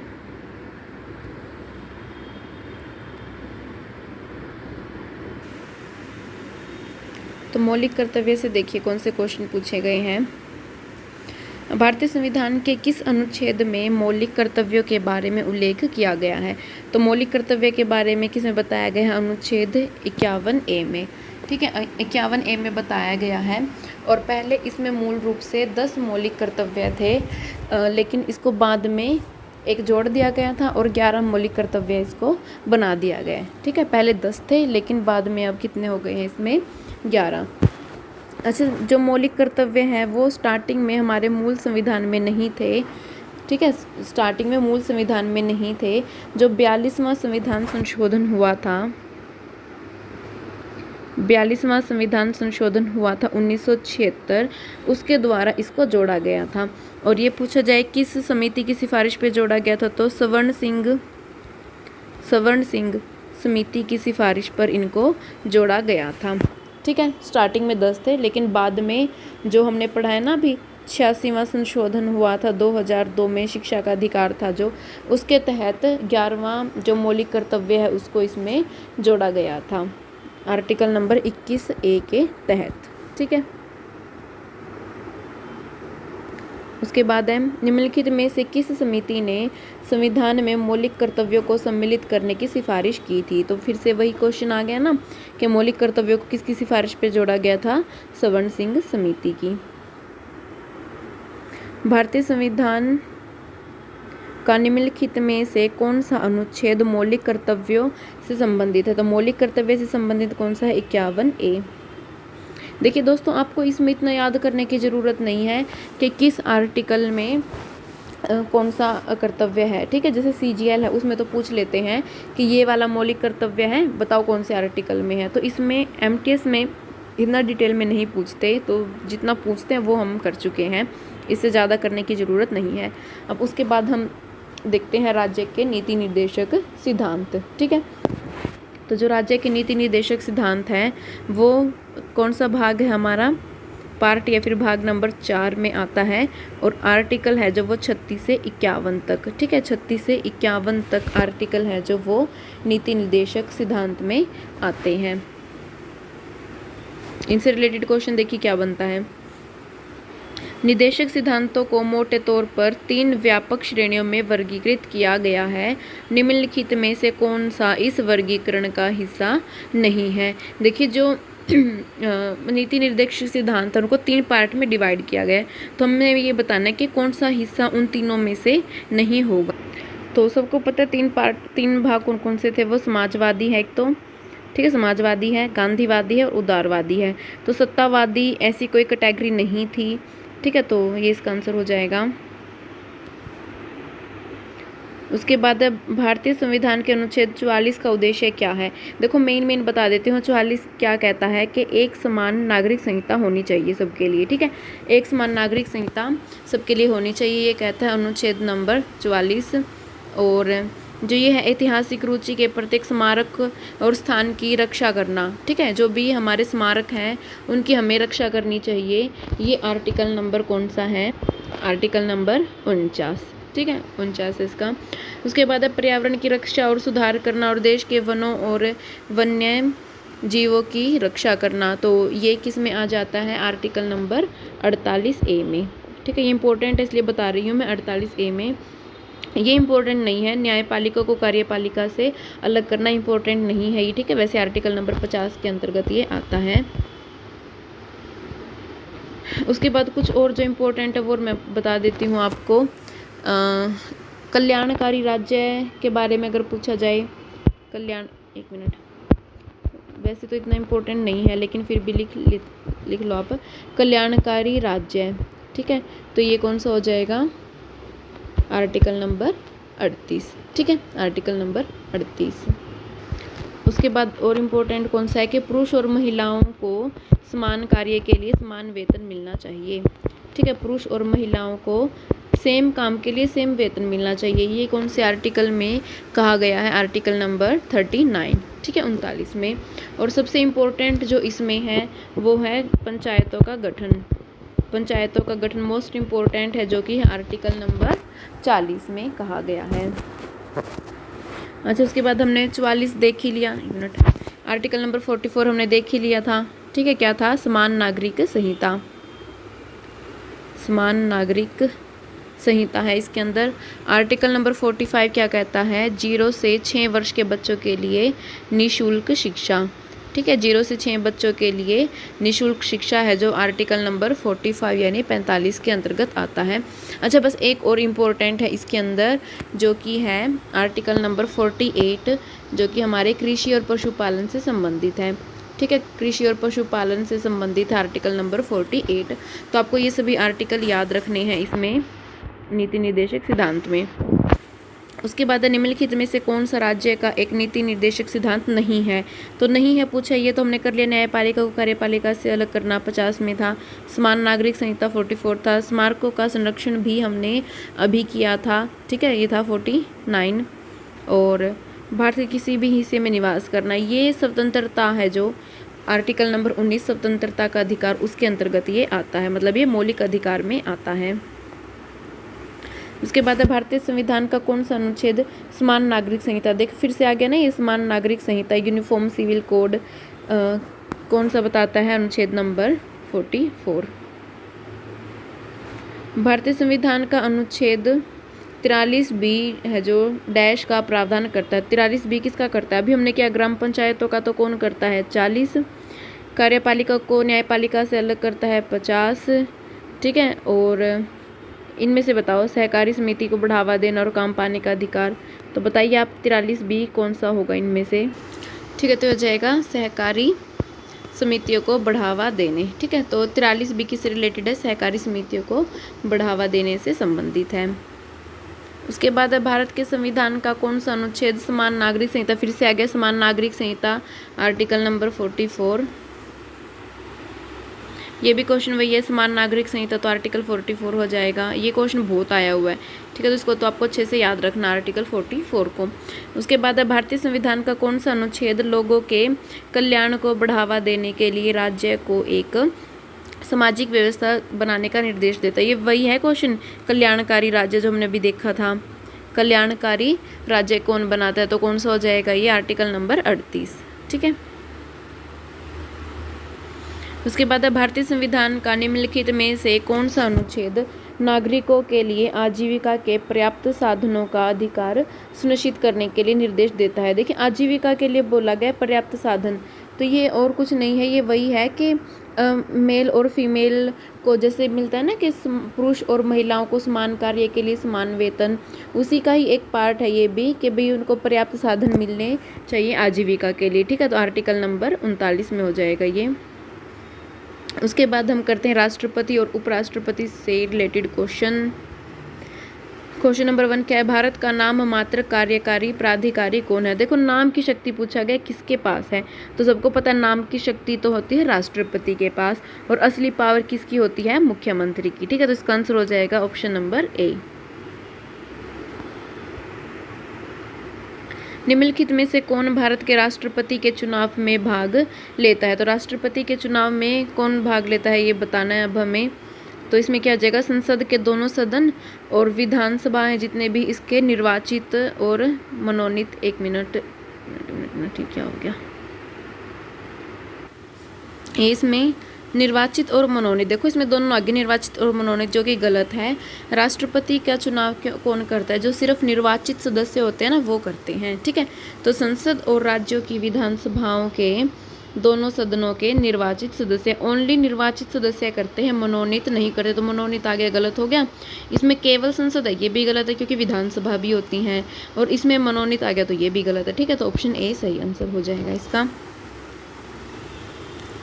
भारतीय संविधान के किस अनुच्छेद में राष्ट्रपति के चुनाव के बारे में उल्लेख किया गया है। तो राष्ट्रपति के चुनाव का उल्लेख किस में किया गया हमें बताना है, तो ये हो जाएगा आर्टिकल नंबर 54। ठीक है, तो देखिए राष्ट्रपति से रिलेटेड कुछ जो इम्पोर्टेंट आर्टिकल्स हैं उनको हम देख लेते हैं। पहले क्या होता है, राष्ट्रपति का जो पद होगा, राष्ट्रपति का पद होगा जो, ये आर्टिकल नंबर किस में आता है, 52 में आता है ये। और जो राष्ट्रपति की शक्ति है, कार्यपालिका शक्ति है जो इसके पास, वो आती है आर्टिकल नंबर 53 में। चुनाव आता है इसका 54 में। ठीक है, और चुनाव का तरीका क्या होना चाहिए, किस तरीके से इसका चुनाव होगा, जो तरीका है वो आता है 55 में।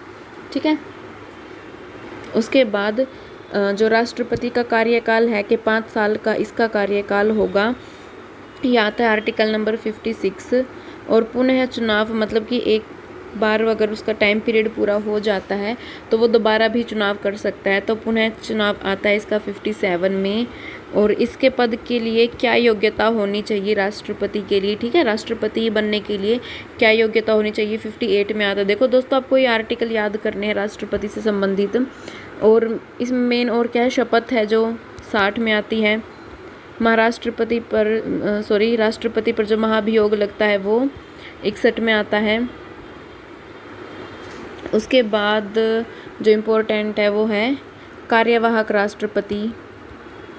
कार्यवाहक राष्ट्रपति का मतलब क्या है, अगर मान लो राष्ट्रपति अपने पद पर ना हो उस टाइम पे, भारत में ना हो या कोई और रीज़न हो, तो उपराष्ट्रपति उसकी जगह पे उसका काम कर सकता है। ठीक है, उपराष्ट्रपति होगा जो वो राष्ट्रपति के रूप में कार्य कर सकता है। ये है आर्टिकल नंबर 65। उसके बाद और क्या है, क्षमादान की जो शक्ति मिली है, राष्ट्रपति क्या कर सकता है, क्षमादान कर सकता है किसी भी दोषी को, तो वो आर्टिकल नंबर 72 के तहत 72 के तहत आता है। और संसद को बुलाना, ठीक है, संसद का सत्र बुलाना, सत्रावसान करना, भंग करना संसद को, तो ये आर्टिकल नंबर 85 के तहत आता है। अच्छा, उसके बाद क्या है, संसद मान लो कोई भी विधेयक पारित कर देता है तो उस पर उसको सहमति देनी होती है, जो वो आर्टिकल नंबर 111 के तहत आता है, विधेयकों पर सहमति। अच्छा, वो वापस भी कर सकता है, वीटो पावर भी होती है, तो इतना डिटेल में हमें नहीं जाना है, सिर्फ विधेयक पर सहमति से रिलेटेड आता है 111। अच्छा, ये इंपॉर्टेंट है, अध्यादेश। मान लो उस टाइम पे संसद का सत्रावसान नहीं हो, ठीक है, तो उस टाइम पे राष्ट्रपति क्या करता है, अध्यादेश जारी करता है आर्टिकल नंबर 123 के तहत। इम्पोर्टेंट है ये। और एक क्या है, ये सुप्रीम कोर्ट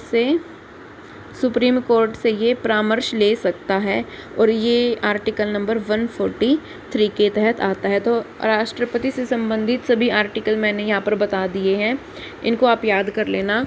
और उपराष्ट्रपति से संबंधित आर्टिकल्स भी हम देख लेते हैं।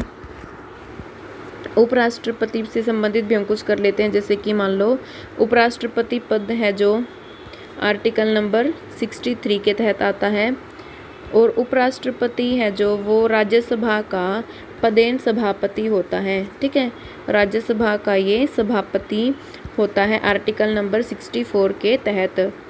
कार्यवाहक राष्ट्रपति होगा, हमने पीछे ही कर लिया 65 के तहत। ये क्या करता है, कार्यवाहक राष्ट्रपति का काम करता है। मान लो कि राष्ट्रपति उस समय पर नहीं है अपनी सीट पर, तो ये कार्यवाहक राष्ट्रपति का काम करेगा। इसके चुनाव से संबंधित चुनाव किस में आता है, इसका 66 के तहत। कार्यकाल, इसका भी कार्यकाल 5 साल का होता है, आर्टिकल नंबर 67। और शपथ ग्रहण करता है ये 69 के तहत। तो ये कुछ इंपॉर्टेंट आर्टिकल है जो कि आपको करने हैं याद। उसके बाद देखिए, भारत के संविधान का कौन सा अनुच्छेद राष्ट्रपति द्वारा क्षमा आदि प्रदान किए जाने और कुछ मामलों में सजा को निलंबित करना, माफ़ करना, कम करना, ठीक है, ये सभी शक्तियाँ, तो क्षमा से रिलेटेड शक्ति है जो वो कौन सी, आर्टिकल नंबर 72। अच्छा, ये राज्यपाल को भी शक्ति मिलती है क्षमा करने की, ठीक है, लेकिन उन राज्यपाल को जो होता है ना, मौत की सज़ा होती है, जो सिर्फ उसको माफ़ नहीं कर सकता राज्यपाल, बाकी सभी क्षमा कर सकता है। और एक मिनट, ठीक है, तो वो राज्यपाल है जो वो किस आर्टिकल के तहत क्षमा दान कर सकता है, आर्टिकल नंबर 161 के तहत, ठीक है। अगर राज्यपाल के बारे में पूछा जाता है तो वो 161 के तहत क्षमा दान कर सकता है। अच्छा, इसके बाद है भारतीय संविधान के अनुच्छेद 57 में बताना हमें क्या कहा गया है। तो 57 में हमने अभी देखा था कि पुनः चुनाव वो कर सकता है, ठीक है। तो कौन सा आंसर हो जाएगा इसका, पुनः चुनाव का है जो एक मिनट,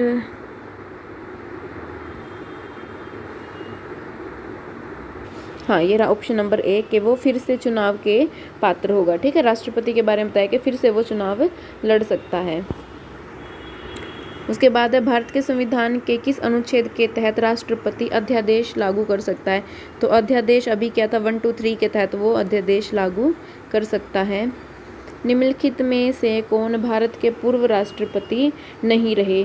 तो पूर्व राष्ट्रपति में से बताना है कि कौन से नहीं थे। तो देखिए, इसमें नारायण भी थे और शंकर दयाल शर्मा भी राष्ट्रपति के पद पर रहे थे, और ज्ञानी जैल सिंह है जो वो भी राष्ट्रपति के पद पर रहे थे। अच्छा, ज्ञानी जैल सिंह इंपॉर्टेंट है क्योंकि इन्होंने वीटो पावर है जो इनका, उसका यूज़ किया था, ठीक है, वीटो पावर का यूज़ इन्होंने किया था। तो कौन थे इसमें जो राष्ट्रपति नहीं थे, विश्वनाथ प्रताप सिंह नहीं थे क्योंकि ये भारत के प्रधानमंत्री थे, ठीक है, पूर्व प्रधानमंत्री थे ये।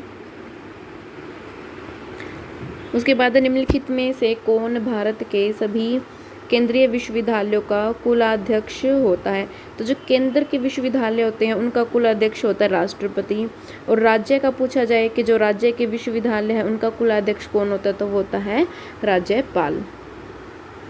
उसके बाद संविधान के अनुच्छेद 274 के अनुसार कराधान को प्रभावित करने वाले विधेयकों के लिए किसकी पूर्व अनुमति की आवश्यकता होती है। तो देखो, कोई भी विधेयक हो जिसको ये पूछ लेना कि किसकी पूर्व अनुमति की आवश्यकता है, तो इसका आंसर सीधा सीधा राष्ट्रपति ही होगा। राष्ट्रपति की अनुमति से ही वो उसमें ला सकते हैं संसद में।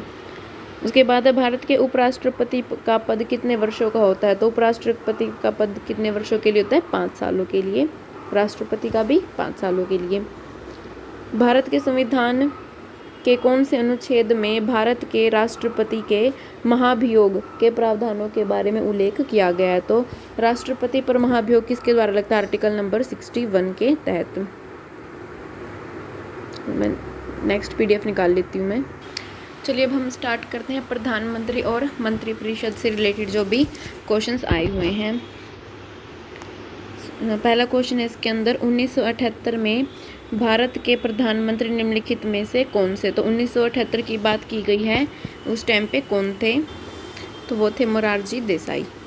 एक मिनट, ठीक है। तो 1978 में कौन थे, मोरारजी देसाई। अगर बात की जाए सीरियल वाइज तो ये 4th नंबर के PM थे, ठीक है, और 1st नंबर के ये गैर कांग्रेसी थे क्योंकि उस टाइम पे कांग्रेस के ही थे सभी PM, तो गैर कांग्रेसी थे ये पहले मोरारजी देसाई। उसके बाद जवाहरलाल नेहरू की मृत्यु के बाद निम्नलिखित में से कौन भारत के कार्यवाहक प्रधानमंत्री बने थे। ठीक है, जब पंडित जवाहरलाल नेहरू जी की मृत्यु हो गई थी तो बताना है कि कार्यवाहक प्रधानमंत्री तब कौन बने थे। तो कौन थे वो, गुलजारी लाल। उसके बाद निम्नलिखित में से किस प्रधानमंत्री का कार्यकाल 13 दिनों का था। देखिए अटल बिहारी वाजपेयी थे जो, उनका एक बार के लिए टाइम पीरियड 13 दिनों का था। वैसे उसके बाद भी वो प्रधानमंत्री बने थे, लेकिन एक ही टाइम की अगर बात की जाए, जैसे 5 साल होते हैं लगातार, तो उसकी बात की जाए तो वो सिर्फ 13 दिनों का ही इनका टाइम पीरियड माना जाता है उस टाइम पे। अच्छा, प्रधानमंत्री से रिलेटेड इतने ही क्वेश्चन थे सिर्फ। अब हम करते हैं संसद में, यानी राज्यसभा से रिलेटेड हम क्वेश्चन करेंगे। राज्यसभा द्वारा एक धन विधेयक को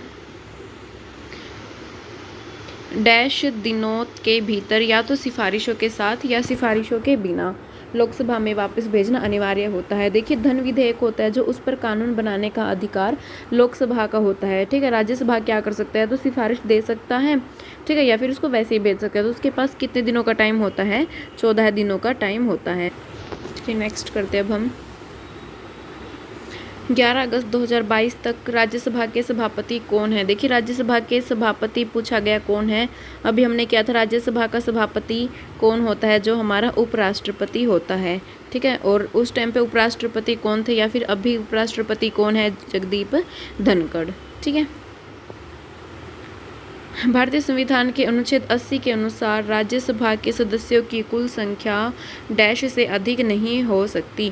देखिए आर्टिकल 80 क्या कहता है कि जो राज्यसभा के कुल सदस्य है वो मैक्सिमम 250 हो सकते हैं, 250 से ज़्यादा नहीं हो सकते, ठीक है। वैसे आज के टाइम पे 245 हैं, जिसमें से 12 है जो उनको राष्ट्रपति मनोनीत करता है और बाकियों का चुनाव किया जाता है।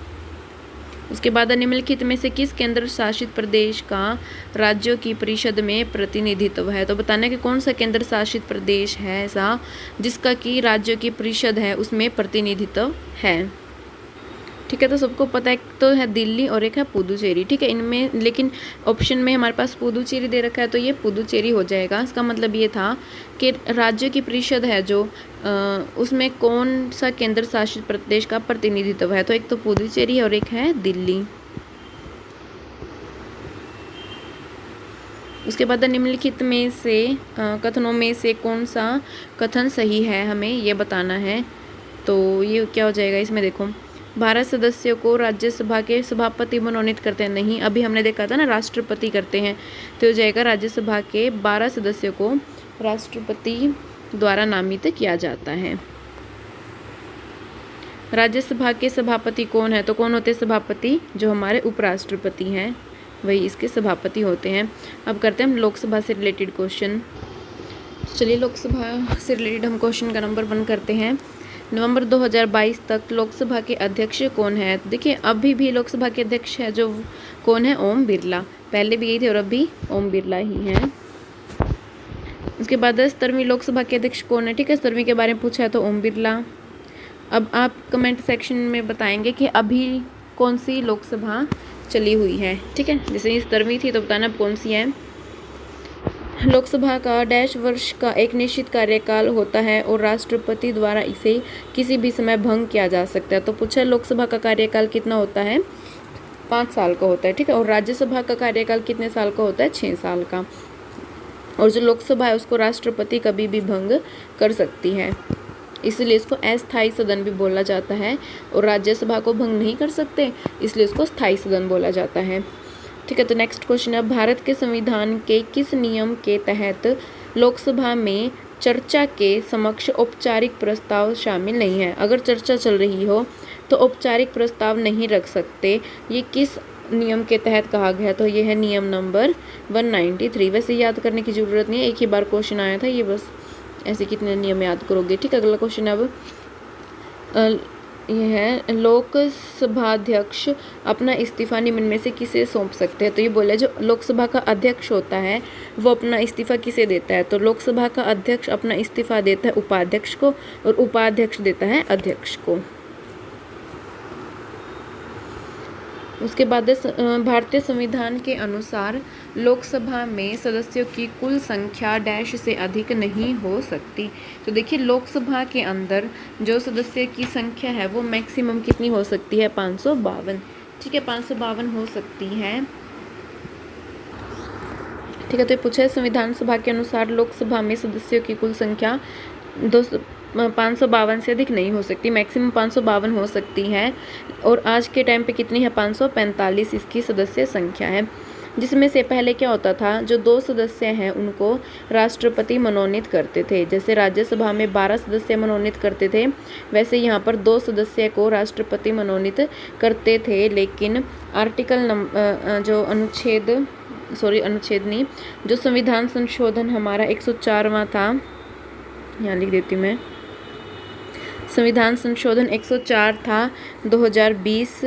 इसके तहत क्या किया गया, जो एंग्लो इंडियन थे जिनका कि राष्ट्रपति मनोनयन करते थे, एंग्लो इंडियन, अभी हमने देखा ना कि राष्ट्रपति है जो वो 2 सदस्यों का मनोनयन करते थे, 2 एंग्लो इंडियन का मनोनयन करते थे, वो इनकी समाप्ति कर दी गई अब से, ठीक है। अब से राष्ट्रपति इनका मनोनयन नहीं कर सकते। तो ये इम्पोर्टेंट है क्योंकि करंट से रिलेटेड भी है, तो पेपर में आ सकता है, इसको आप अच्छे से याद करेंगे। और इसी के साथ एक संविधान संशोधन और है, वैसे तो हम बाद में करेंगे इनको, लेकिन एक और इम्पोर्टेंट है वो मैं बता देती हूँ। संविधान संशोधन है जो कि 106 नंबर है, ठीक है। और सन कौन सा है, 2023।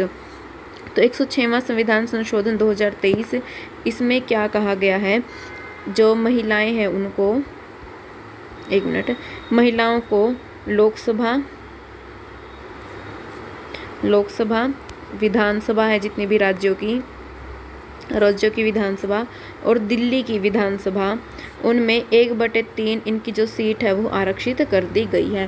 पहले सिर्फ पंचायतों के अंदर ही इनकी सीटें आरक्षित थी, लेकिन 106वें संशोधन के द्वारा महिलाओं की जो सीट है 1/3 यानी 1/3 सदस्य है जो महिलाओं को आरक्षित कर दिया गया है। किसमें, लोकसभा में, राज्यों की विधानसभा में और दिल्ली की विधानसभा में, ठीक है। चलिए नेक्स्ट क्वेश्चन देखते हैं अब हम। संसद के दोनों सदनों की संयुक्त बैठक की अध्यक्षता कौन करता है। देखो कई बार ऐसा होता है कि दोनों सदनों में मतभेद हो जाता है, तो राष्ट्रपति क्या करते हैं, संयुक्त बैठक बुलाते हैं, ठीक है। ये पूछे अगर संयुक्त बैठक कौन बुलाता है, तो राष्ट्रपति बुलाता है, लेकिन उसकी अध्यक्षता कौन करता है, तो वो होता है लोकसभा का अध्यक्ष। उसके बाद संसद विविध यानी संसद से रिलेटेड कुछ क्वेश्चन देखते हैं अब हम। यह भारत सरकार द्वारा विकलांगता अधिनियम किस वर्ष पारित किया गया था, ठीक है। देखिए विकलांगता अधिनियम के बारे में बताया कि किस वर्ष में लागू हुआ था ये, तो ये आया था 1995 में, ठीक है। विकलांगता अधिनियम 1995 में आया था, फिर इसमें संशोधन किया गया था और फिर ये 2016 में आया था। पीछे एक क्वेश्चन हुआ था एसएससी का ही, तो उसमें क्वेश्चन पूछ लिया गया था कि जो विकलांगता अधिनियम है उसमें संशोधन कब किया गया था, तो 2016 में किया गया था, ठीक है। और इसमें क्या किया गया था कि जो विकलांग वर्ड है उसकी जगह पे दिव्यांग बोला जाने लगा था इनको, ठीक है।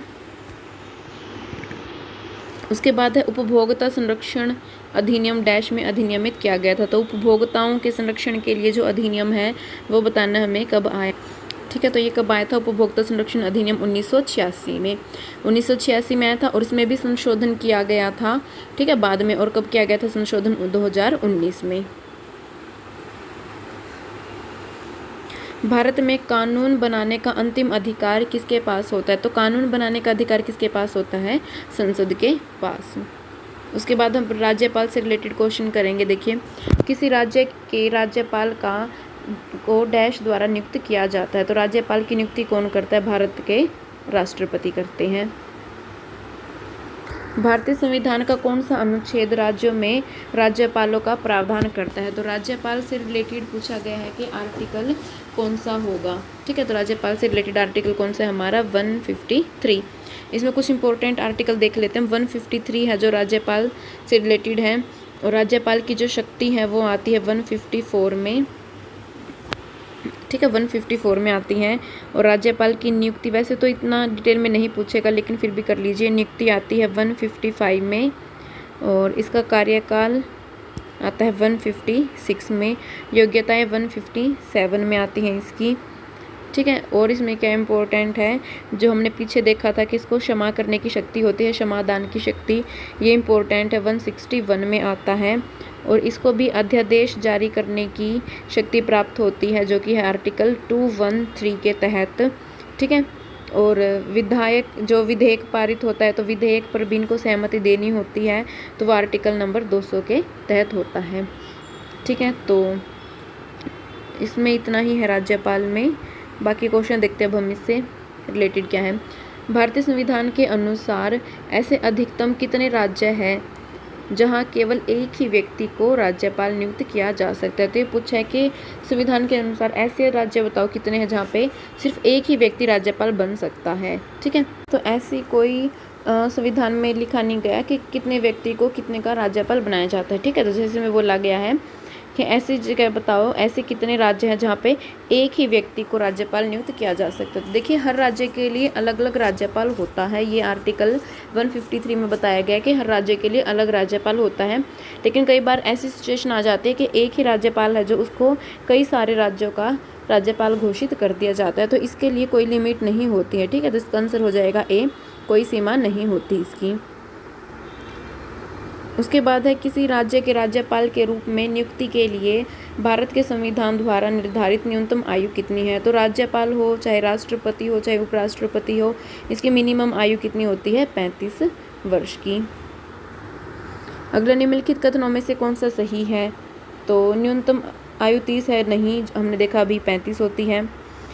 मुख्यमंत्री के प्रसाद पद धारण करते, नहीं। अपना इस्तीफा राष्ट्रपति को देते, नहीं, ये प्रधानमंत्री को नहीं देते, राष्ट्रपति को देते हैं। उसके बाद राज्यपाल की नियुक्ति राष्ट्रपति द्वारा की जाती है, तो ये आंसर इसमें सही हो जाएगा। उसके बाद है भारत के संविधान का कौन सा अनुच्छेद प्रत्येक राज्य के लिए एक राज्यपाल का प्रावधान करता है। तो अभी हमने देखा था राज्यपाल के लिए कौन सा, आर्टिकल नंबर 153 हो जाएगा ये। उसके बाद हम विधान परिषद से रिलेटेड क्वेश्चन करेंगे यहाँ पे। देखिए क्वेश्चन नंबर 1, क्या निम्नलिखित में से किस राज्य के राज्य विधानमंडल में 2 सदन है। देखिए जो विधानमंडल होता है, जैसे संसद होती है, पूरे देश के लिए संसद होती है, वैसे ही राज्य के लिए विधानमंडल होती है। इसमें 2 सदन होते हैं इसके लिए भी। एक तो होता है हमारा विधानसभा जैसे कि लोकसभा होता है वैसे विधानसभा, और एक होता है विधान परिषद, जैसे कि राज्यसभा होती है वैसे विधान परिषद होता है। तो सभी राज्यों की एक विधानसभा तो होती ही है, लेकिन कई बार ये होता है कि जैसे सदस्य ज़्यादा होते हैं, मतलब कि मान लो वहाँ का एरिया ज़्यादा है, पॉपुलेशन ज़्यादा है, कोई स्टेट बड़ा है, तो वहाँ पर विधान परिषद भी वहाँ पर गठित की जा सकती है। अगर विधानसभा चाहे तो वहाँ पर विधानसभा चाहे तो विधान परिषद को गठित किया जा सकता है। ठीक है, और जो इनके आर्टिकल होते हैं वो होते हैं आर्टिकल नंबर 168 के तहत ये आर्टिकल होते हैं विधानमंडल के। तो देखिए दोस्तों इसमें क्वेश्चन में क्या पूछा गया है, तो कौन सा राज्य है जिसमें 2 सदन है, मतलब कि विधानसभा तो है ही है, विधान परिषद भी वहाँ पर होनी चाहिए। तो इनमें से कौन सा है? वो महाराष्ट्र। ठीक है, अच्छा इसकी कोई कंडीशन होती है कि इसके सदस्य कितने होने चाहिए, कितने नहीं होने चाहिए, तो वो इतना हमारे लिए इम्पोर्टेंट नहीं होता। ठीक है, उसके अंदर ये होता है कि कम से कम इतने सदस्य होने चाहिए, ज़्यादा इतने होने चाहिए, तो इतना हमें करने की ज़रूरत नहीं है। देखिए नेक्स्ट क्वेश्चन कौन सा है हमारा, निम्नलिखित में से किस राज्य में एक द्विसदनाय विधानमंडल है। तो एक ही बताना है कि कौन सा विधानमंडल है, तो किस में है वो? बिहार में। ठीक है, नेक्स्ट क्वेश्चन, अब निम्नलिखित में से किस राज्य में विधान परिषद है। तो फिर से बताना है कि विधान परिषद इनमें से किस में होगी, तो किस में हो जाएगी? देख लो बड़ा इनमें से कौन सा? उत्तर प्रदेश है, तो उत्तर प्रदेश में होगी। उसके बाद नेक्स्ट है, निम्नलिखित में से कौन राज्य की विधान परिषद में कुछ सदस्यों को नामित करने की शक्ति रखता है। तो जैसे वहाँ पे राष्ट्रपति होता है जो उसको शक्ति होती है नामित करने की, तो विधान परिषद में सदस्यों को नामित करने की शक्ति किसके पास होती है? जो भी वहाँ का राज्यपाल होता है उसके पास। अब हम विधानसभा से रिलेटेड क्वेश्चन करेंगे। देखिए विधानसभा जो आर्टिकल है वो होता है 170 के तहत आती है विधानसभा। ठीक है, और इसमें और ज़्यादा नहीं करना, आर्टिकल में एक ही करना है। विधानसभा 170 और विधान परिषद पूछे तो होता है आर्टिकल नंबर 171। ठीक है, और इनका कार्यकाल पूछा जाए तो 172 हो जाएगा। वैसे इतना इम्पोर्टेंट नहीं है इसमें। देखिए क्वेश्चन नंबर 1 क्या है, भारत के संविधान के अनुसार प्रत्येक राज्य का प्रत्येक विधानसभा जब तक कि जल्द ही भंग न हो जाए अपनी पहली बैठक के लिए नियत तिथि से डैश तक जारी रहेगी। तो विधानसभा होती है लोकसभा के जैसे, तो लोकसभा 5 साल के लिए है, तो इसका मतलब विधानसभा भी 5 साल के लिए होगी। ठीक है, उसके बाद निम्नलिखित में से किस राज्य में लेजिस्लेटिव असेंबली यानी जो विधानसभा है क्षेत्रों की संख्या सर्वाधिक है? तो सबसे ज़्यादा किसकी होगी? जिसकी जनसंख्या ज़्यादा है, यानी कि उत्तर प्रदेश की। भारतीय राज्य की पहली महिला मुख्यमंत्री कौन थी? तो पहली मुख्यमंत्री जो मुख्यमंत्री के बारे में कहा गया है कौन थी इसमें? ये थी पहली महिला मुख्यमंत्री सुचेता कृपलानी। ठीक है, सुचेता कृपलानी थी और कहाँ की थी ये? यूपी की। एक मिनट। नेक्स्ट टॉपिक है हमारा न्यायपालिका। तो चलिए इसके क्वेश्चन करते हैं हम स्टार्ट अब यहाँ से। निम्नलिखित में से कौन भारत के प्रथम मुख्य न्यायाधीश बने? तो भारत के पहले मुख्य न्यायाधीश कौन थे? हीरा लाल। ठीक है, हीरा लाल कान्या भारत के पहले मुख्य न्यायाधीश थे। इसके बाद दिल्ली उच्च न्यायालय की स्थापना डैश में की गई थी। तो दिल्ली उच्च न्यायालय की स्थापना कब की गई थी? 1966 में। देखिए इसमें समझाने लायक कुछ नहीं है, सिर्फ फैक्ट है ये जो कि आपको याद करने पड़ेंगे। देखिए नेक्स्ट क्वेश्चन अब, भारत के मुख्य न्यायाधीश की नियुक्ति कौन करता है? तो जो मुख्य न्यायाधीश होता है उनकी नियुक्ति कौन करते हैं? भारत के राष्ट्रपति। भारत के सर्वोच्च न्यायालय की स्थापना कब की गई थी? देखो सर्वोच्च न्यायालय जो उसकी स्थापना पहले ही हो गई थी, लेकिन वो अस्तित्व में कब आया, मतलब कि सर्वोच्च न्यायालय के नाम से वो कब से जाना गया था? 26 जनवरी 1950 को। 1862 में उच्च न्यायालय की स्थापना पहले कहाँ की गई थी? 1862 में पहले उच्च न्यायालय की स्थापना की गई थी। ठीक है, कहाँ पे की गई थी? पहले ये मद्रास में। भारत में सबसे बड़ा अपीलीय न्यायालय, सबसे बड़ा अपीलीय न्यायालय कौन है? पता है सबसे बड़ा कौन है? उच्चतम न्यायालय है। ठीक है, उसके बाद उच्च न्यायालय आते हैं, डिस्ट्रिक्ट कोर्ट वगैरह आती हैं। फिर भारत के उच्चतम न्यायालय द्वारा दिए गए निर्णय डैश पर बाध्यकारी हैं। इसका मतलब क्या है कि उच्चतम न्यायालय जो भी फैसला देता है वो किसके लिए बाध्यकारी है, मतलब कि किसको मानने पड़ते हैं? तो जितने भी भारत के न्यायालय हैं, ठीक है, जितने भी भारत के न्यायालय हैं उन सभी को इनके फैसले मानने पड़ते हैं। उसके बाद आता है संघ और राज्य क्षेत्र। वर्ष 1960 में महाराष्ट्र और डैश का गठन करके बम्बई राज्य का भाषाई आधार पर विभाजन कर दिया गया था। तो ये बोला गया 1960 में महाराष्ट्र और कौन था जिसका गठन करके बम्बई राज्य था जो उसको भाषाई आधार पर विभाजन कर दिया गया था। ठीक है, तो किसका किया गया था? ये गुजरात का। ठीक है, मतलब कि पहले बम्बई था जैसे मान लो, और उसके बाद में क्या हुआ? 1960 में 2 पार्ट बना दिए गए, एक महाराष्ट्र और एक गुजरात।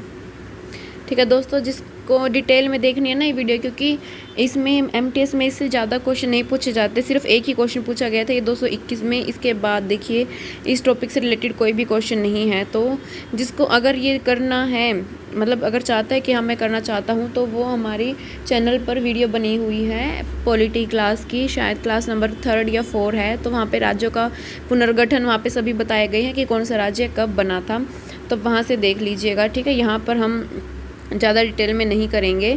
मैं बता देती हूँ कि जैसे कि देश आज़ाद हुआ था तो भाषा के आधार पर सभी क्या करने लग गए थे, अपने अलग अलग राज्य की मांग करने लग गए थे। ठीक है, तो उसके लिए कई आयोग बनाए गए थे। तो लास्ट में एक फजल अली आयोग भी बना था, जैसे फजल अली आयोग। तो ऐसे इनकी सिफारिश हुई जिसकी वजह से राज्य पुनर्गठन अधिनियम पारित किया गया। राज्य पुनर्गठन अधिनियम पारित किया गया था। ठीक है, और फिर भाषा मतलब कि फिर जो राज्य हैं उनका पुनर्गठन किया गया। ठीक है, सबसे पहला जो राज्य बना था भाषा के आधार पर वो कौन सा था? आंध्र प्रदेश बना था 1953 में। ठीक है, तो ये सब आपको याद रखना है। वैसे इसमें कुछ ज़्यादा इतना खास इम्पोर्टेंट नहीं है। अब हम नेक्स्ट स्टार्ट करते हैं पंचायती राज के बारे में। नगर पालिकाओं के सभी चुनावों का अधीक्षण, नियंत्रण और संचालन डैश की जिम्मेदारी होती है। देखिए नगर पालिका से रिलेटेड है ना, तो उनका जो चुनाव से रिलेटेड आ गया। ठीक है, तो कौन देखेगा? राज्य निर्वाचन आयोग। ठीक है, यहाँ पे कंफ्यूज मत करना कि भारत निर्वाचन आयोग करेगा, नहीं करेगा। क्यों नहीं करेगा? नगर पालिका राज्य के अंदर आती है, तो राज्य से रिलेटेड है, तो राज्य निर्वाचन आयोग करेगा। उसके बाद है पंचायती राज संस्थाओं में मध्यवर्ती स्तर को किस नाम से जाना जाता है? तो जो मध्यवर्ती स्तर है, बीच वाला है मतलब कि, तो उसको क्या कहा जाता है? उसको क्या कहा जाता है? पंचायत समिति। ठीक है। बीच का जो स्तर होता है उसको बोलते हैं पंचायत समिति, ऊपर होता है जिला परिषद।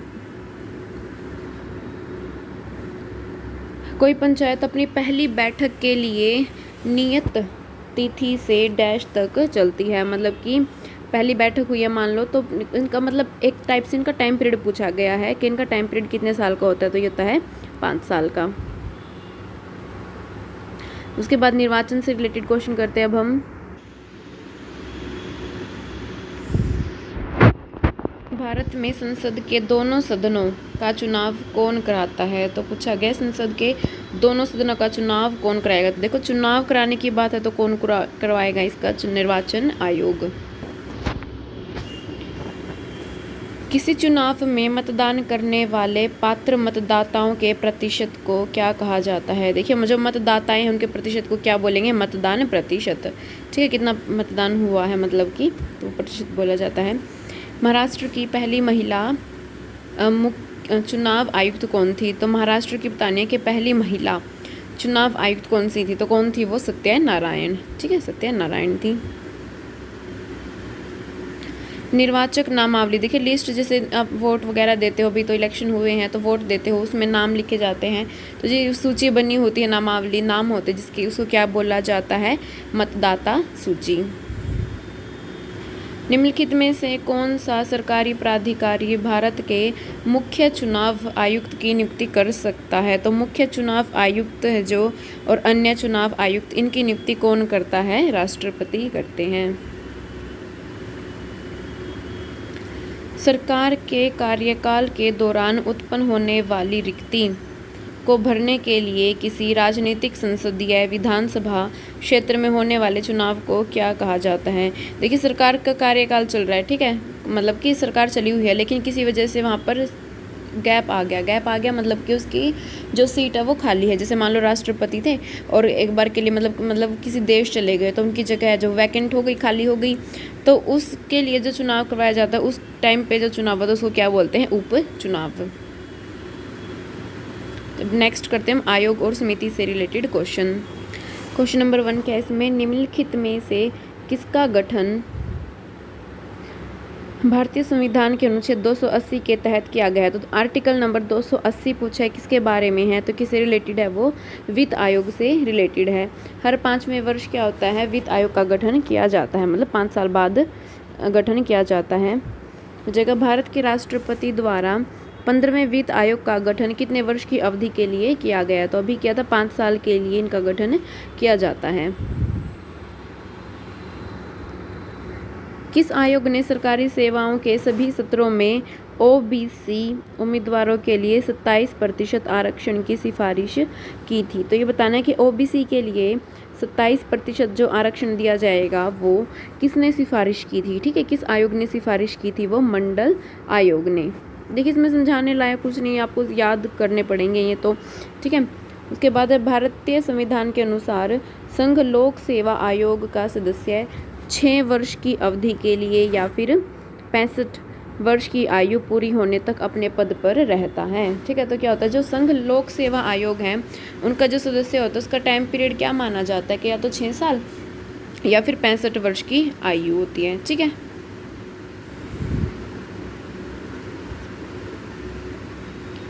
उन्नीस 1990 में निम्नलिखित में से किस विषय पर सिफारिशें देने के लिए दिनेश गोस्वामी समिति का गठन किया गया था। तो ये पूछ सकते हैं दिनेश गोस्वामी समिति है किससे संबंधित है, ये चुनावी सुधार से संबंधित है। ठीक है, दिनेश गोस्वामी समिति है जो चुनावी सुधार से संबंधित है। भारतीय संविधान के निम्नलिखित अनुच्छेदों में से किस में भारत के संघ और राज्य लोक सेवा आयोगों के कर्तव्य और कार्यों का गठन है। तो देखिए जो लोक सेवा आयोग है उनके बारे में पूछा है, कौन से आर्टिकल में बताया गया, तो आर्टिकल नंबर 320 में। राष्ट्रीय अनुसूचित जनजाति आयोग निम्नलिखित में से किस वर्ष में एक पृथक आयोग के रूप में अस्तित्व में आया था। तो ये पूछा गया जो अनुसूचित जनजाति आयोग था वो एक अलग से आयोग के रूप में कब आया था, तो ये कब आया था, 2004 में। ठीक है, और जो पिछड़ा वर्ग हो गया, पिछड़ा वर्ग, अनुसूचित जाति, अनुसूचित जनजाति, जो ये आयोग है वो आर्टिकल नंबर 338 के तहत आते हैं। नीति आयोग के अध्यक्ष कौन होते हैं? ठीक है, तो प्रधानमंत्री होते हैं जो नीति आयोग के अध्यक्ष होते हैं। अभी प्रधानमंत्री कौन है? नरेंद्र मोदी जी हैं, तो ये इनके अध्यक्ष हैं। ठीक है, और नीति आयोग की स्थापना कब हुई थी? 1 जनवरी 2015 को। पहले इसको योजना आयोग के नाम से जाना जाता था, फिर इसका नाम बदलकर नीति आयोग कर दिया गया था। उसके बाद 1979 में द्वितीय पिछड़ा वर्ग आयोग। देखिए, दूसरा पिछड़ा वर्ग आयोग है जो ये कब बनाया गया था? 1979 में। इसकी अध्यक्षता बताने किसके द्वारा की गई थी? तो ये की गई थी बीपी मंडल के द्वारा। ठीक है, द्वितीय पिछड़ा वर्ग आयोग है जो इसकी अध्यक्षता की गई थी बीपी मंडल के द्वारा। दोस्तों, उस टाइम पे जो प्रधानमंत्री थे मोरारजी देसाई जो प्रधानमंत्री थे, उन्होंने ही ये उस टाइम पे बिहार के सीएम थे। ठीक है, तो जो बीपी मंडल थे, तो इनकी अध्यक्षता में उन्होंने दूसरा पिछड़ा वर्ग आयोग है जो इसकी स्थापना की थी। और इन्होंने, ये भी हमने पीछे किया था ना, ओबीसी को 27% आरक्षण की मांग भी इन्होंने की थी। किस पार्टी की सरकार ने वर्ष 1978 में द्वितीय पिछड़ा वर्ग आयोग का गठन करने की घोषणा की थी? फिर से वही आ गया। ठीक है, लेकिन अब की बार पार्टी पूछे तो कौन सी पार्टी थी? वो जनता दल। अंतर्राज्यीय परिषद की स्थापना किस समिति की अनुशंसा पर की गई थी? तो अंतर्राज्यीय परिषद की स्थापना किसकी सिफारिश पे की गई थी? सरकार या समिति की सिफारिश पर इसको किया गया था। ठीक है, कब हुई थी? 1990 में इसकी स्थापना हुई थी। और अगर आर्टिकल पूछे तो आर्टिकल नंबर हो जाएगा ये 263। ठीक है, 263 जो आर्टिकल है वो अंतर्राज्यीय परिषद से संबंधित है। उसके बाद अगर अब हम करेंगे आपातकाल और राष्ट्रपति शासन। ठीक है, तो आपातकाल आप सबको पता है 3 टाइप का होता है। एक तो होता है, यहाँ लिख देती, एक तो होता है राष्ट्रपति शासन। एक है फर्स्ट टाइप होता है इसमें राष्ट्रीय आपात, और तीसरा होता है वित्तीय आपात। ठीक है, ये आर्टिकल नंबर 352, 4 गैप में जगह 356 और 4 गैप में 360। ठीक है, और आपातकाल है जो वो आर्टिकल नंबर 368 नहीं है ये। ठीक है, बस इसमें इतना ही था। उसके बाद हम देखते हैं क्वेश्चन हमारे जो हैं। 1975 में राष्ट्रीय आपातकाल की घोषणा के समय भारत के राष्ट्रपति निम्नलिखित में से कौन थे? तो अभी हमने देखा कि आपातकाल 3 टाइप का होता है। इसमें फर्स्ट है राष्ट्रीय आपातकाल। तो 1975 में राष्ट्रीय आपातकाल लगा था, जब उस टाइम पे प्रधानमंत्री कौन थे? इंदिरा गांधी जी थी। ठीक है, और राष्ट्रपति पूछा कौन था, तो उस टाइम पे राष्ट्रपति कौन थे? हमारे फखरुद्दीन अहमद। ठीक है, उसके बाद 1975 की रात में इंदिरा गांधी ने राष्ट्रपति फखरुद्दीन अली अहमद से आपातकाल लगाने की सिफारिश की थी। ठीक है, तो किस दिन सिफारिश की थी इन्होंने? वैसे डेट पूछी नहीं जाती, चलो कर लो, 19 में आया हुआ है। ठीक है, तो ये 25 जून 1975 को उन्होंने सिफारिश की थी। ठीक है, आपातकाल लगाने के लिए। उसके बाद भारतीय संविधान का कौन सा अनुच्छेद आपात की उद्घोषणा से संबंधित? तो अभी क्या था, जो आपातकालीन आर्टिकल कौन सा है? 352, और फिर है 56, और फिर है 60।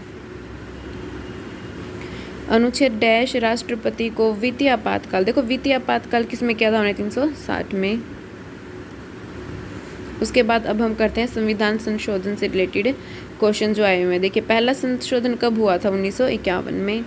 हमें पता है सबको कि संविधान लागू हुआ था 1950 में, तो अगले ही वर्ष 1951 में पहला संशोधन हो गया था। और इसकी विशेषता क्या थी? देखिए, इसमें जो हमने देखा था कि अनुसूची 12 अनुसूची है। ठीक है, तो 8 अनुसूची तो स्टार्टिंग में ही थी। जो 9वीं अनुसूची थी जो उसको 1951 के द्वारा जोड़ा गया था, जो कि थी संपत्ति का अधिग्रहण होता है, जो इससे संबंधित थी। संपत्ति का अधिग्रहण इससे संबंधित थी। ठीक है, तो 9वीं अनुसूची जोड़ी गई थी 1951 में, जो पहला संशोधन हुआ था, या फिर आप उसको भूमि सुधार भी बोल सकते हैं। ठीक है, जो पहला संशोधन था 1951, या तो आ सकता है संपत्ति अधिग्रहण से संबंधित, या फिर आ सकता है भूमि सुधार।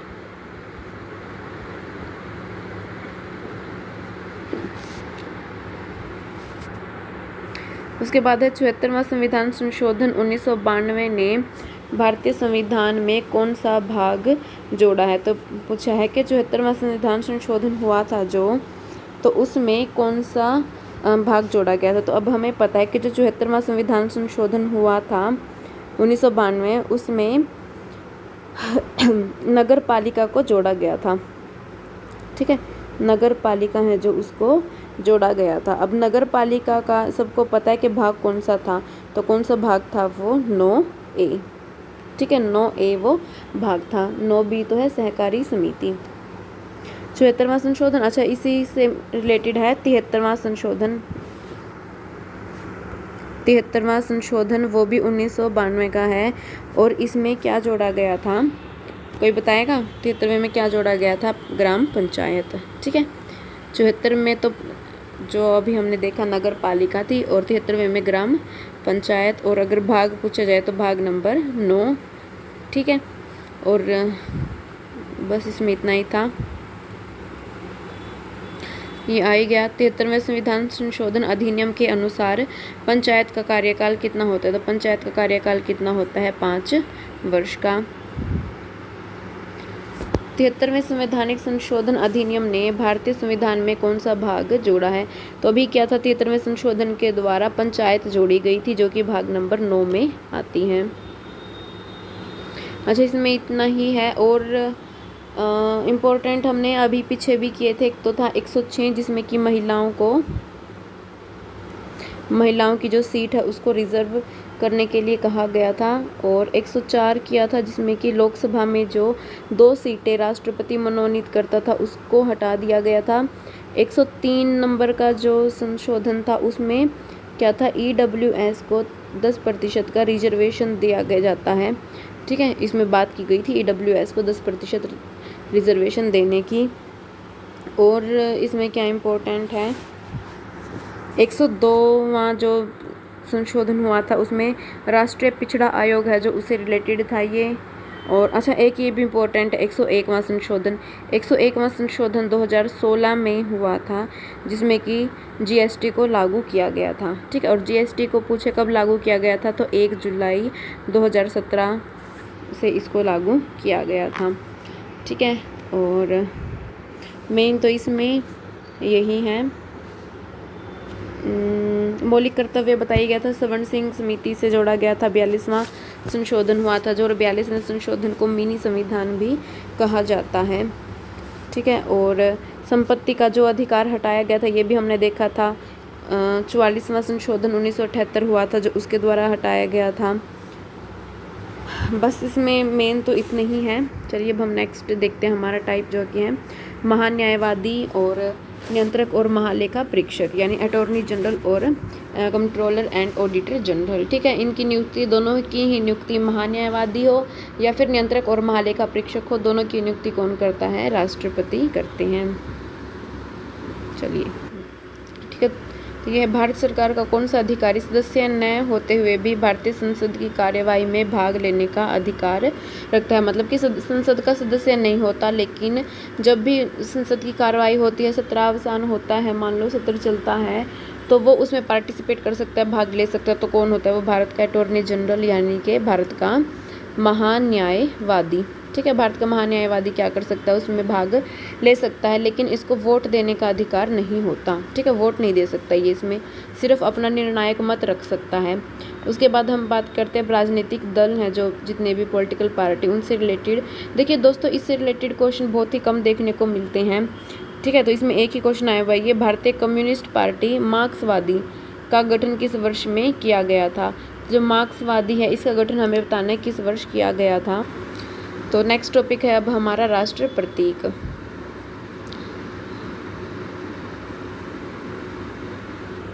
फिर देखा, निम्नलिखित में से कौन सा राजस्थान का राज्य पक्षी है? तो राजस्थान का राज्य पक्षी बताना है हमें कौन सा इनमें से, तो हो जाएगा सोन चिड़िया। ठीक है, यानी कि ग्रेट इंडियन बस्टर्ड।